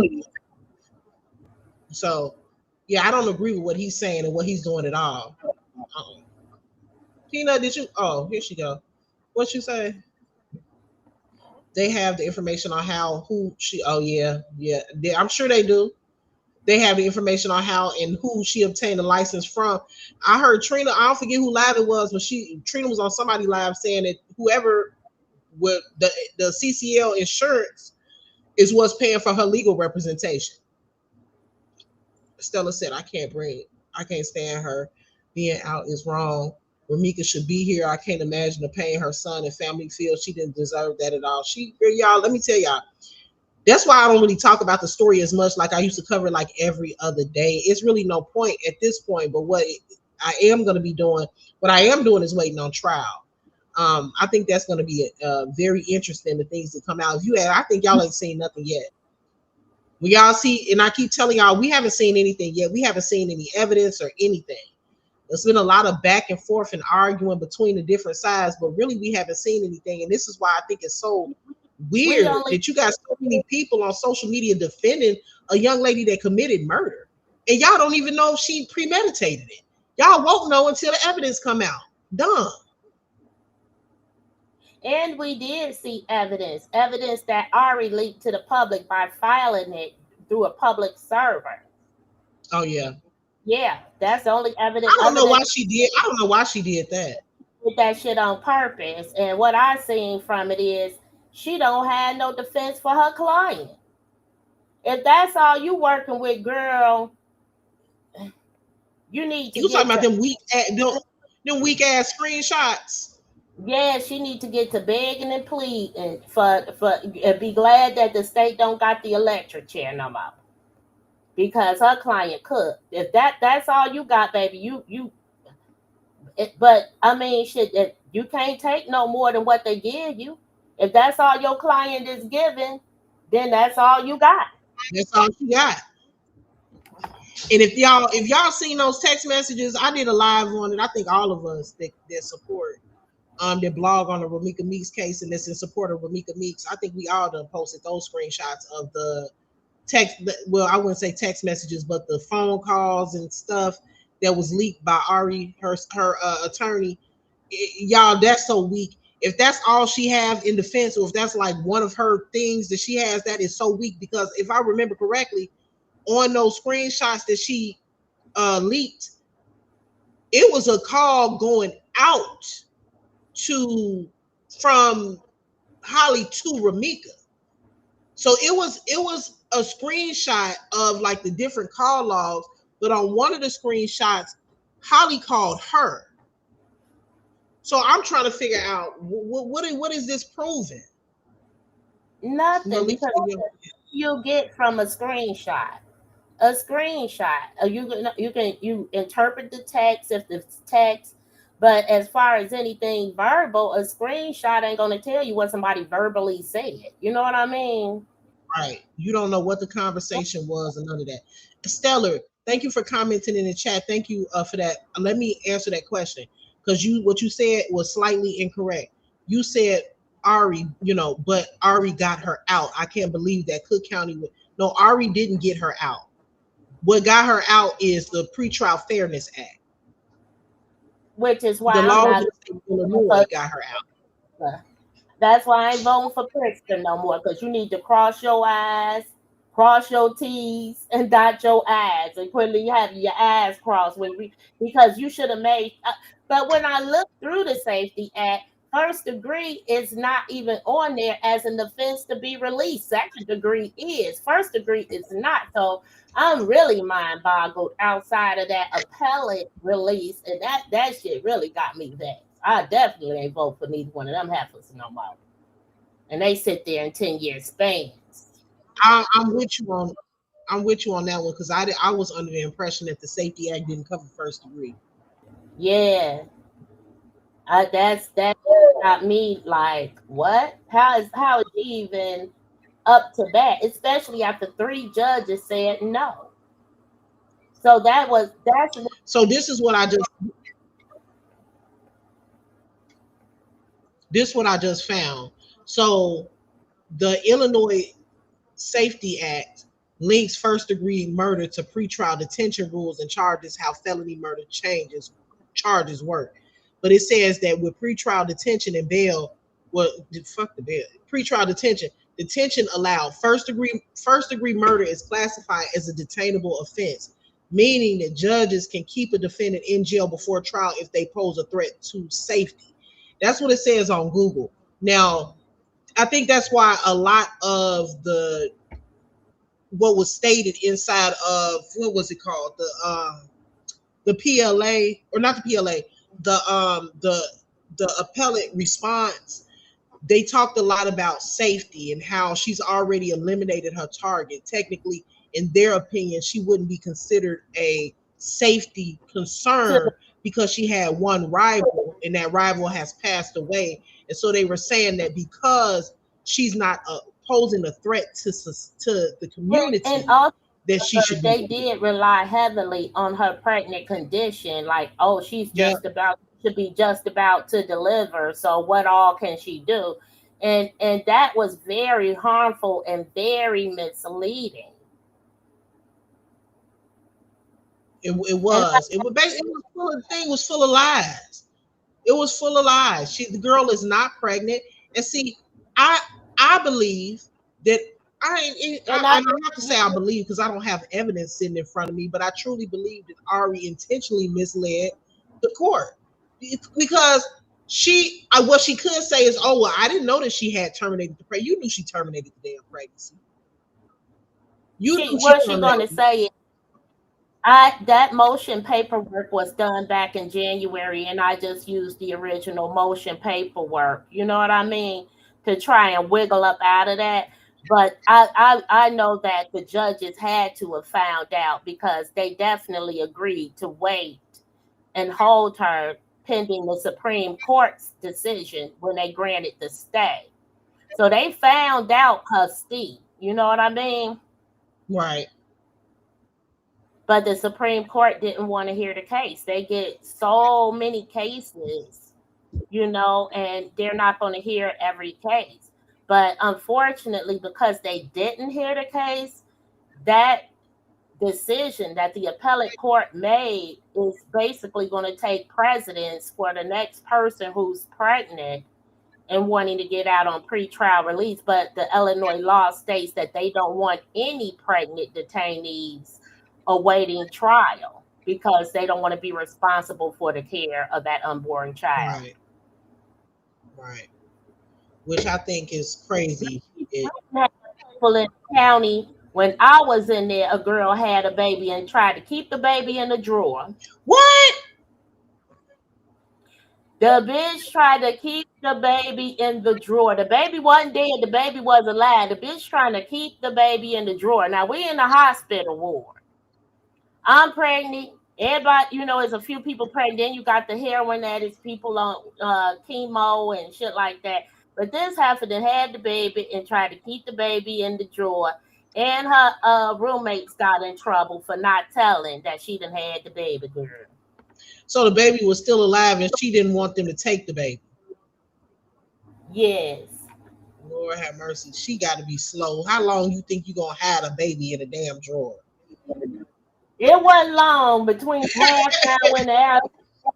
They come to you, the rooms is glass, so it ain't like they gotta just look through a little area in the damn room glass, Wasn't long. Right. I'm like, these bitches in this motherfucking crazy.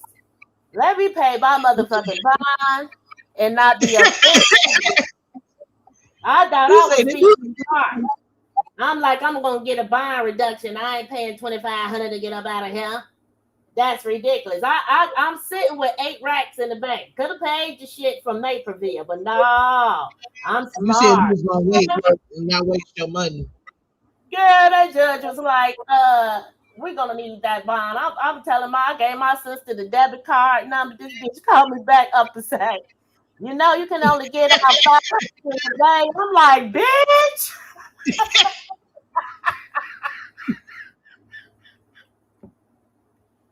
Hell no. Oh, girl, listen. That's why I know, baby. I tell you, honey, I ain't got a parking ticket. You understand? I do not play with them people. Ain't nobody trying to play with these people out here. Because I was staying in Blue Island, and 10 or more parking tickets, they suspend your life. And I heard the county is brutal.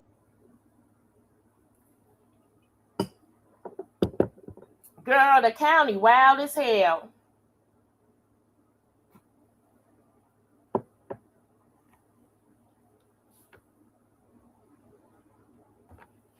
Upper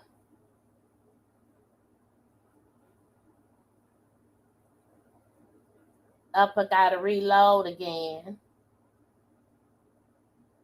But y'all, the county wild as hell. That even the hospital part was wild.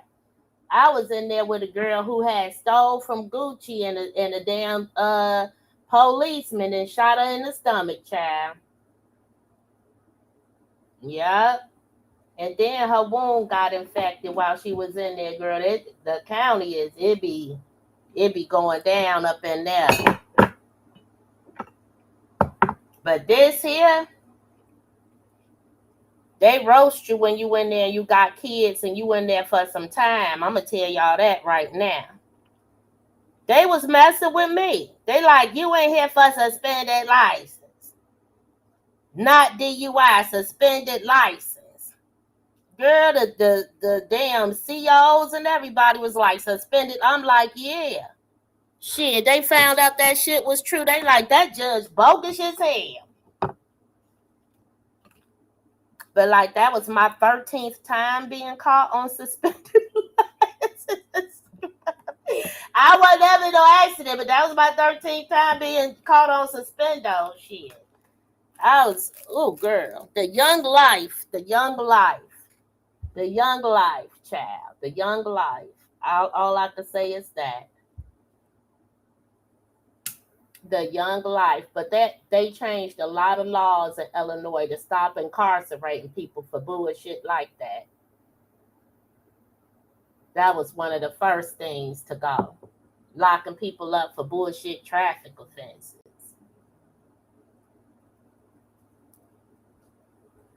But I keep telling y'all, look at my Facebook video about who getting unalived in the city of Chicago. Black folks, brown folks, but mostly black folks. And the Latino and Mexicans, they count them as white people now. So don't be thinking it's white people in the medical examiner reports that are being unalived. It's brown and black folks. Look at it. It won't be an area that's not in a green dot.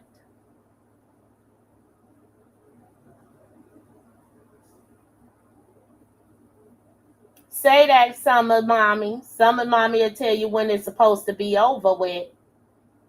We have the case management order. They haven't set a trial date. But they have a case management order. Trina, you been holding it down. I'm holding it down till you come back to the scene. I keep on getting. Well, I'm not even getting kicked out. Really, I'm actually kicking myself out because. Hold on. Okay, can y'all hear me? Yeah.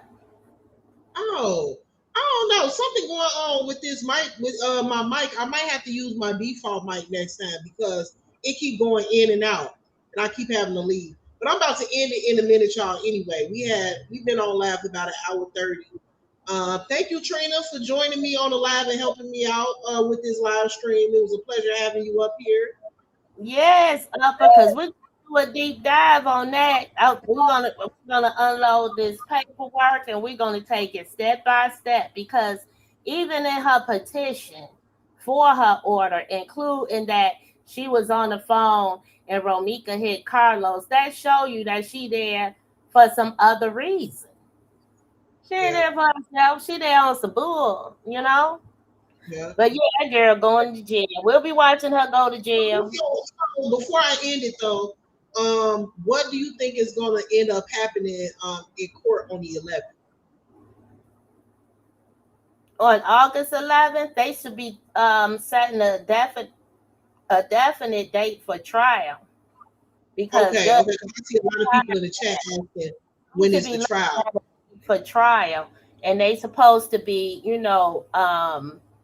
going over what was requested in discovery and if Ari got everything, because it's time to move forward. Everything has to be complete by the first week of January in 28. And he has other cases that have to go to trial. She ain't the only person in this courtroom that's going to trial. Right. Right. Yeah. And the prosecution stated at the last hearing that he has all his discovery and he's already submitted it from what I understand. They just waiting for her to go over it. Correct. So to me, like she's solid. It goes both ways on that discovery. The state get everything they want and the state has the advantage because the police is working with the state. So they have investigative things and other things that it's going to be, people will really be able to see, number one, that this Pretrial Safety Act needs to be repealed or redone. That is not helping the community with all this violence, whether it be murder, robbery, or anything else. Our communities where Black people live, especially, is highly affected by this. Whether you're in any part of Cook County, Chicago, or the suburbs. Right. And number Yeah, two, the Pretrial Fairness Act was just a a very bad decision in general. I think the people that approved it are just out of touch. They're not in our communities. They're not in these Black communities, and they don't care. I really don't think that they care. is I think that that the along with that, they want to run Black people out of the city of Chicago, which they've been trying to do since DuSable founded Chicago. They yeah, wanted Blacks out of a lot of Chicago. people don't know that Chicago was founded by Black men. Yes. And he married a Potawatomi Indian chief's daughter. And then he went on to found Peoria, Illinois. Y'all, And so Trina's so smart. Trina, it, one thing about Trina tell your ass off, but she's very smart, very, very smart, and I love that about I her. had a Leo mama that beat me, y'all. My mama first beat me when I couldn't get the days of the week together. I remember that. Monday, Tuesday, Wednesday, Thursday, Friday, Saturday, Sunday. What? My mama was on my ass. Hell no. You can talk that shit. You better be the smartest thing ever because you always in my You business. better be, But look, you better have some knowledge up there. And the somebody said our Cook County jail is second really overcrowded. Yeah, Cook County is overcrowded. I think that's one of the reasons for the damn law. If I'm being yeah, honest, I'm going to tell y'all that they cannot afford to house these prisoners in the state level or the county level because we broke into the billions at the state and county level. Look at the back of y'all property tax bill. If you don't have a property tax bills are public information. You can pull up any address and pull up the property tax bill and see the debt that we are in. And you'll understand that. I understand that because that's all I got to pay is property tax. So when I'm looking at an $11,000 bill and a homeowner exemption and I'm paying $6,500 a year, I'm like, what the fuck am I paying for? You know what I mean? Right. What's going Right. on? Tony Preckwinkle, wear that mosquito spray. I done paid $134 for mosquito abatement. Straight up, and every kid around me did too. So wear that mosquito spray. I bet not get I just seen Brett Winkle at the 4th of July parade. She was out. I think she live in Hyde Park because I used to see her walking her dogs all the time. she got I think she multiple. If y'all knew how Tony was getting, man, look, I'ma unload that information on y'all, and y'all will see that they broke. They broke and they putting it all on yeah. the backs of taxpayers. It's like paying rent to live in a paid for crib. Yeah, yeah. Damn, I just seen somebody on the news. She just bought a house out there in the south suburbs in Riverdale. And And after she purchased the home, um, it wasn't her even a property property tax tax, was her now mortgage. in the tens of thousands. Yeah, And did you see that on the news? yeah, she couldn't afford to stay in the house. No, that's why I feel sorry for y'all younger people. Because Yeah, because she was a young single mom. yeah, and the Riverdale mayor, he finna go to federal jail. His hearing for his time is on October 16th. Yeah. I felt So, so bad watching that. She had just purchased her home, and she was so sad because she's a single mom. She had like two boys, and she felt like a failure. She purchased a home, and she can't afford to pay the mortgage, and yeah, that's crazy. South suburbs got some shit going on with them. when you buy a house, you can either get your mortgage and your taxes, or you get your mortgage and your taxes separate. But either way, younger people run into trouble because you have to wait 3 years before you get the homeowner exemption on your property tax, which will take it down tremendously. But when you have leadership that's spending money and have federal lawsuits, Lawton has a federal lawsuit that's $3 million, that's now 40 something million with interest. You got to pay for that. And it's Right. divvied up between the homeowners, and you can't count on the businesses because they get them tax breaks. But yeah, Right. that's go, girl. I feel bad. It's gonna be so expensive for y'all to own a home, especially in Chicago. These migrants that Especially came, in the city of Chicago, everything is being raised. Property taxes, shit, hell, rent, everything is just going up, up, up, up, up. Everything. I don't and know if that's this is something property tax in going on Cook County. around the world, but I know Chicago is bad.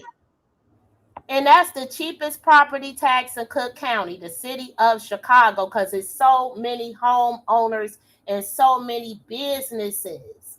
But they steady messing up the bag. They steady playing games. It's like Monopoly. They want all the black people in the suburbs, and Chicago is gonna be Emerald City. If you got property in Yeah, Chicago, but keep you know what? Do you remember you remember back in the day when I remember this because during this time I was living in Beverly. I was a little kid, and it wasn't the good part of Beverly. You know, it's two parts. It's the good part, and then it's the okay part. I was living in the okay part, but I can remember listening to conversations between my mom and my dad talking about how all of the black people moving to the suburbs. And at that time, I believe what was happening was they were like getting rid of or demolishing all of the projects that were in the city of Chicago. yes, And ma'am. That was everybody, Washington Pass upper. And you correct. I was a freshman or sophomore in high school. My friend Erica, mother was the deputy of affairs for Harold Washington. He Mhm. passed away. We were told, the whole community was told, they are going to get all the black people out of the city of Chicago. They're going to tear down the projects, has all in the suburbs. It's going to be genocide, homicide, but it's going to be genocide and homicide to get us out of the city, and that this was going to take place. And a lot of people said it was a conspiracy, but when you look at it going on, it's no longer a conspiracy, but indeed a A fact. fact. That housing over there by the museum campus, over there by Soldier Field, all those that was supposed to be multi income housing. And it's a whole lot of white people that live in that community that get housing vouchers, Hmm. but it's not a whole lot of black people. You hardly, if they are there, they're paying market rent. Right. Right. So they're definitely doing that. Hmm. And if you ask me, what they doing, they're doing that, and then they're trying to price people out of the city too. And they Because said they was going to put in the water. And look what's going on in Georgia and in Missouri. And our water been messed up with these lead pipes. That's why you if you a homeowner, you get stuff in the mail like, oh, do you want us to replace your pipes? I don't got lead. I got graphite, so I'm cool. But are you going to replace what's outside the bringing it to my home? You know what I noticed about some of these different areas, because y'all, I'm in a lot of different neighborhoods due to my job. I'm always somewhere. It's a certain areas in Illinois. There's a suburb called Lamont, Illinois. We got Darien. All of these places. I went to one particular area, and a person out there told I had literally never heard, and it could just be my ignorance, but I had never heard of anything like this. That particular area, which is predominantly white, has their own water filtration system. And I said, what? She was like, yeah, out here we have our own water. Like our water is not connected to the water in from the source from the city. We have our own water filtration out here in this area. And I said, got a bitch.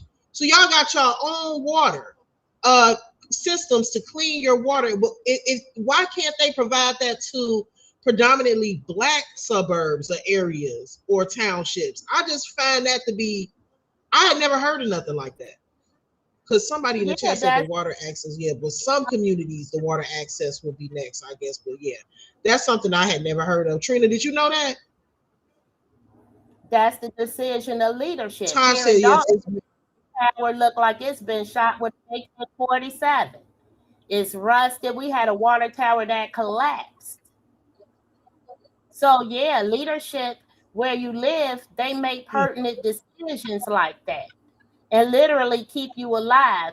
Where Dalton is 5 by 11 miles and they're entertaining a data center. oh, they have a lot of these different AI, what is it, data centers that are being put up now, y'all. I know somebody that's actually getting ready to move because of. I'm gonna do some research on that. We could talk about that on a different live stream. What do you feel about that? The data centers that being put up. It's gonna scare the shit out you. First of all, data centers use Yeah. between 200,000 to 2 million gallons of water daily. The water that it uses cannot be used anymore, and is a whole lot of dangerous chemicals in that water because this water is being used to keep that system cool.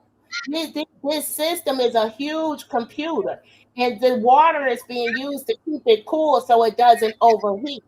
Every time somebody's gathering information, this system is activated. This is the only way they're going to be able to get self-driving cars in abundance, cars that they are testing that fly in abundance. You have to have these data centers, but unfortunately, data centers aren't conducive with life. You see what I mean? We're living beings, and Right. so these the the Wi-Fi technology being used is a lot. The amount of water being used isn't conducive for life. We already have people that are draining the water system by bottling water, Nestle and other conglomerates where we buy our bottled filtered water from that's taking water from Lake Michigan. If we don't have an exorbitant rainfall, we be having drought and Yep. concerns. Data centers, that's going to be, 200,000 to 2 million gallons daily for just one, And for they just, putting them all over the place. and then they don't want to talk about the runoff from these data centers and the problems. Look at the data center issues they're having out in Joliet upper in particular, and people with their livestock and think like this is very, very important. Very important. But at the same time, we want and we love and we have become addicted to technology. Let me ask you a Right. question, Upper. That we don't even care how it affects us. We don't even care to do the research Yeah, as to how it affects us long term. So that's so true.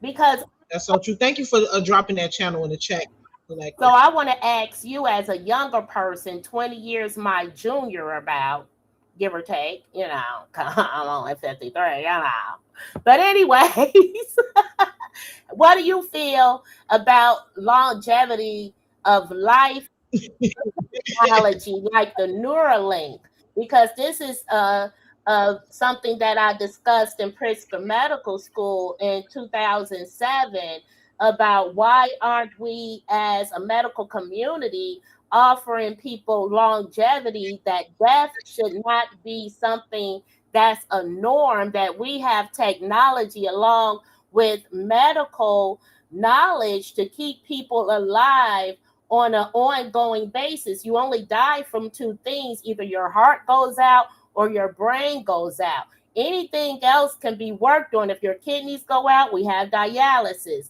We have different means to keep people alive. And the question posed was, to me was, what are we going to do with all of the people that are still here? And what does that look like? And what does the law looks like in certain terms? So what do you think about Elon Musk's Neuralink project, in which there, it definitely helps people that are blind be able to see, and other things, with people that have, disabilities. But what hasn't been discussed is the longevity of life that it also, offers in which, if you're brain dead or heart dead, and we, get this organ back to functioning, and we basically start you back up, recharge you, if you will, with a Neuralink, and you're able to, retrieve your memory and all of these other things. As a young person, would that be something that you would look into, to live hundreds of years or basically forever? Or is that something you wouldn't do because of religious reasons or natural reasons, or you wouldn't know what it looks like in those terms of being restored that way? Well, if I'm answering for myself, no, I would not. And it's not necessarily for, well, it is somewhat for religious reasons, because I think it's interfering in the natural process. I believe that God has a plan for our lives, and He knows when He created us. So He made the plan for when we were born, and then He has to. And then I believe that. But let me say this, Trina. Hold on, Trina. Let me say this. I also. I'm gonna come shit in your yard. I will come dookie in your yard. I cut my own grass. Don't keep talking about I'm talking. Okay. All right. I'm going to come and talk to your motherfucking ass. Let me tell you something, motherfucker. Wait. Why? I thought we was talking about that, Trina. Baby, thanks for bringing me back, Upper. Thanks for bringing me. Thanks for bringing me back, honey. Cause I don't think my new neighbor, whoever the fuck he is, know me. But let me tell you something, baby. I cut my own, and I got the corner house, and I cut it because the Mexicans say it's $75 each time. I don't care if you got a bag or not. Curb your dog. Oh, so okay, the dog pooped in your yard. Need a mouth sign, baby, with his fingers, honey. What? But let me tell you something. I got a cure-all remedy for that. Like my neighbor say, when you cut your grass, mulch your trees with some cayenne pepper, you ain't got to worry about it. Oh, that's gonna hurt the little dog's nose. Only after it rains. Peanut just said that in the chat. Put that cayenne pepper around your yard. Oh, that's gonna hurt the doggy. I ain't did it since it rained. It rained the other day. But baby, yeah, go to the Dollar Tree, get you 5-10 bottles of that shit. You ain't got to worry about little bad white or any other animals for that matter. Yes, especially the squirrels. Put it on top of your garbage lid. You ain't got to worry about the squirrels. Okay. Put it around. But to your question though, I would not. If that technology, I think you call it NeoCell, Neuralink. No, I would not. Neuralink. No, I would not want to participate in that, because first of all, I don't want to live forever. I'm not saying I don't enjoy my life. I do, and I love my life, but I don't think that we were meant to live forever. And then also, what is the quality of life going to be? If I need somebody to recharge my organs, is the quality of life going to be up to the standard to where I'm comfortable? Also, what about, somebody even said in the chat, the concerns about population control. Population control is a big thing. Now, number one, first of all, when you get into talking about population control, it gets into like the pharmaceutical field and the pharmaceutics, and how, trust me, there are a lot of cures for a lot of diseases that exist today. AIDS, the 3-letter word, HIV, all of these different cancers. There are cures for these things, but you have to, I believe the government allows, even though they know that there are cures for these diseases, the government allows these people to die from these diseases, because you cannot keep everybody alive. The world is a big place, but but let me tell you, it's going to be an issue when it comes to an overly increased population in some Asian countries. I don't know if this is still happening today, but in some Asian countries in the past, they would only allow you to have 1 or 2 children legally. You got Yeah, people out here in America that have 10 and 15 kids and on public assistance. They allow yeah, that in America, but in some countries you can only have a certain amount of children. true. But America has turned to the point where between abortion and after COVID, the birth rate has dropped tremendously. And you looking at a Say that population again. the after COVID, the birth rate has dropped a whole lot and across the globe, but mostly I've been looking at the stats in America. So they need more people, which is why they letting the migrants come through, and it's a whole lot up of that. I'll talk to you on the back end about because I do have NDAs that I signed, but uh, it's a reason why Dr. Fauci was before Congress and they were questioning him, and it's a reason why he has a pardon that goes all the way back to 2014, and it includes things with COVID, but it also includes a lot of people with HIV and the research that was done with that. So it's a whole man. Like if you look around and you see a lot of the people with cancer and and it's not a family history, or it hasn't been a trait that's dominant in the family.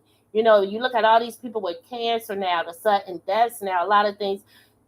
People don't want accountability, but they had every single person feeling like if you get this vaccination, that you know you're a scientist. You know what I mean? You're part of the knowledge. You're part of what needs to be done, and people need to be held accountable, because it was a lot of firing. I was fired.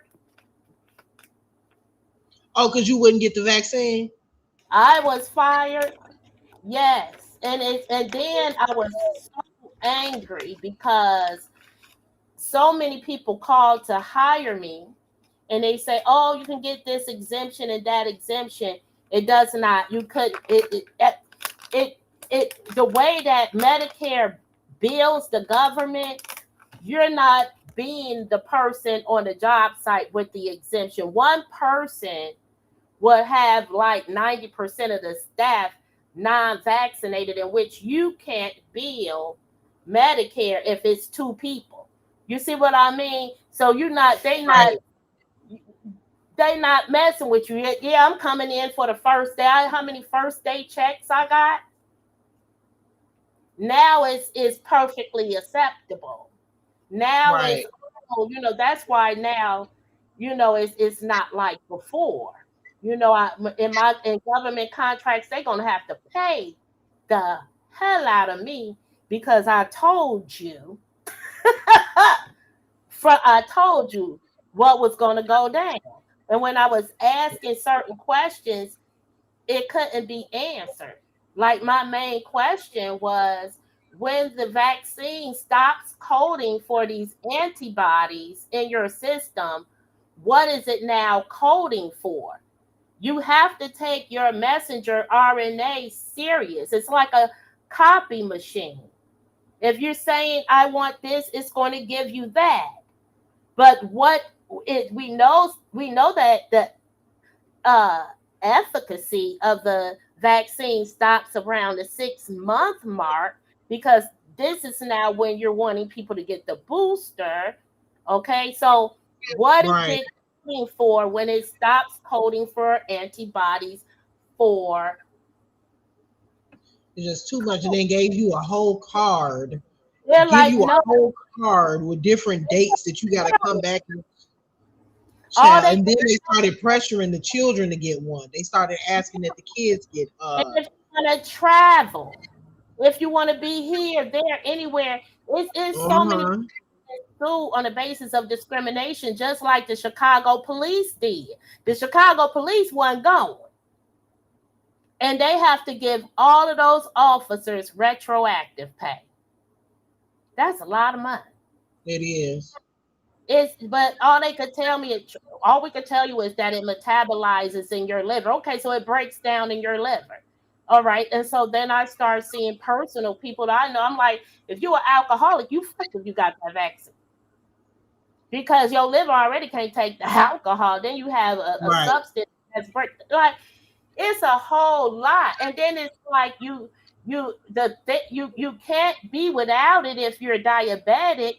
Because you want it seems like you would want the vaccine from my eyes because you're already dealing with your blood being thick from different levels of glucose, and then you have this virus that thickens everything, even the mucus in your nose and your chest. You know what I'm saying? Yeah. And they said But a we lot of people that were most at risk were people that had respiratory issues and stuff like that, and issues with congestion or in their chest. A lot of those people ended up in the hospital because I think what was one of the symptoms of COVID, breathing issues or something like that. People were more susceptible to the to this virus if they already had pre-existing condition. yes. And even if you, and I know this that was my first job being assigned to outbreaks in nursing homes. They were literally putting people in sheds. Like this was because the funeral homes weren't accepting, they were scared. So I'm Mhm. bodysuit up. I mean, first day out, here I go testing positive.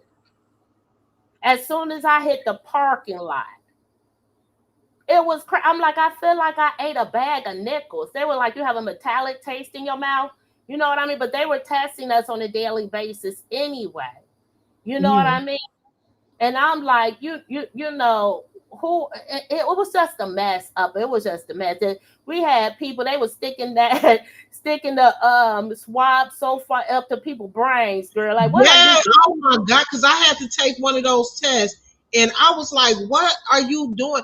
I'm like, they had to take the longest swab and stick it all the way up your nose. It was the most ridiculous shit ever.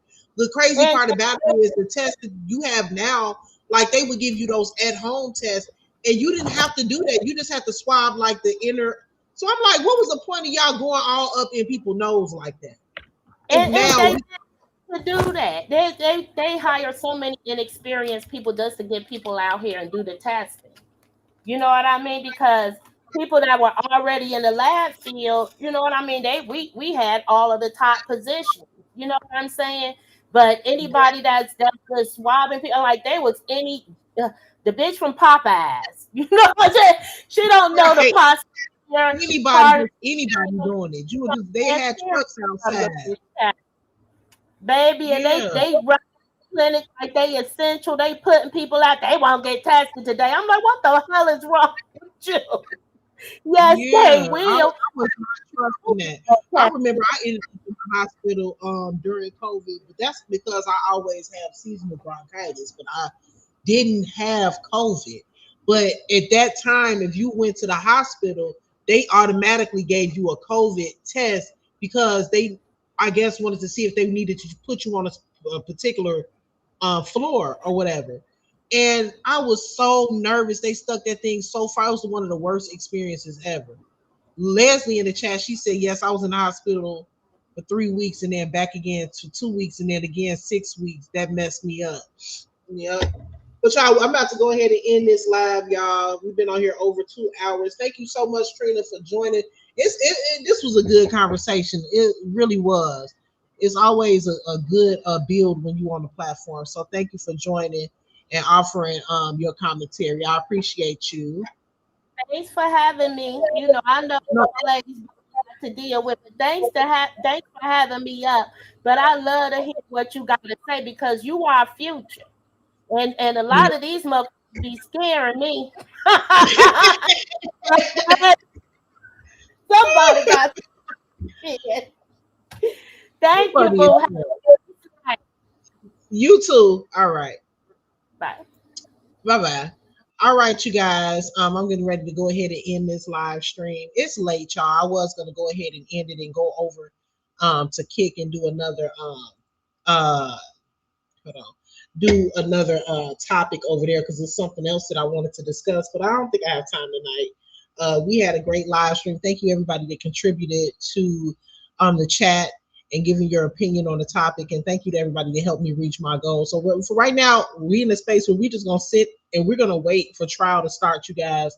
And my prediction is that it's going to be a lot of very crazy and incriminating things that come out in trial, y'all. It's going to really blow our wigs back. So I'm excited to see what's going to happen during trial. The next court date is August 11th. Love you too, La.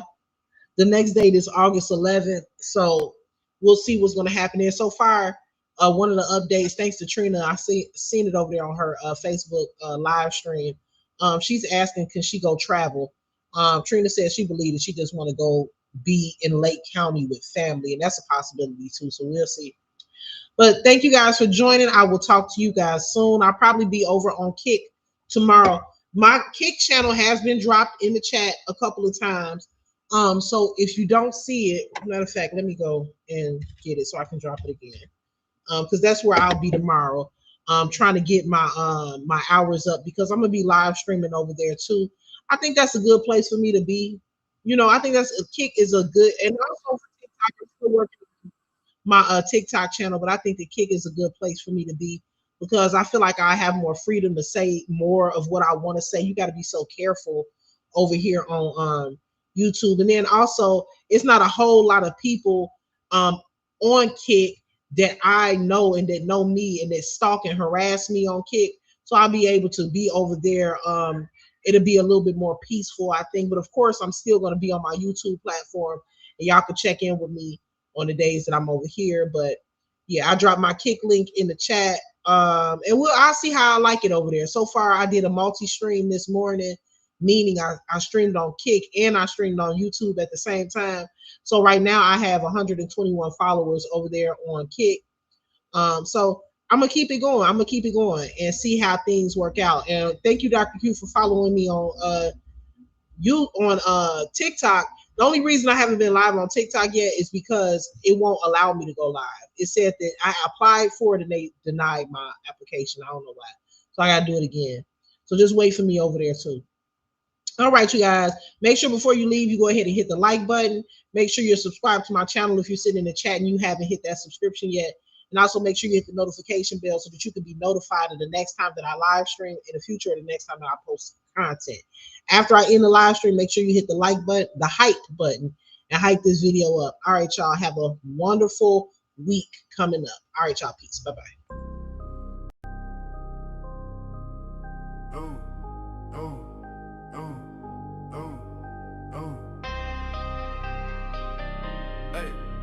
I got a lady.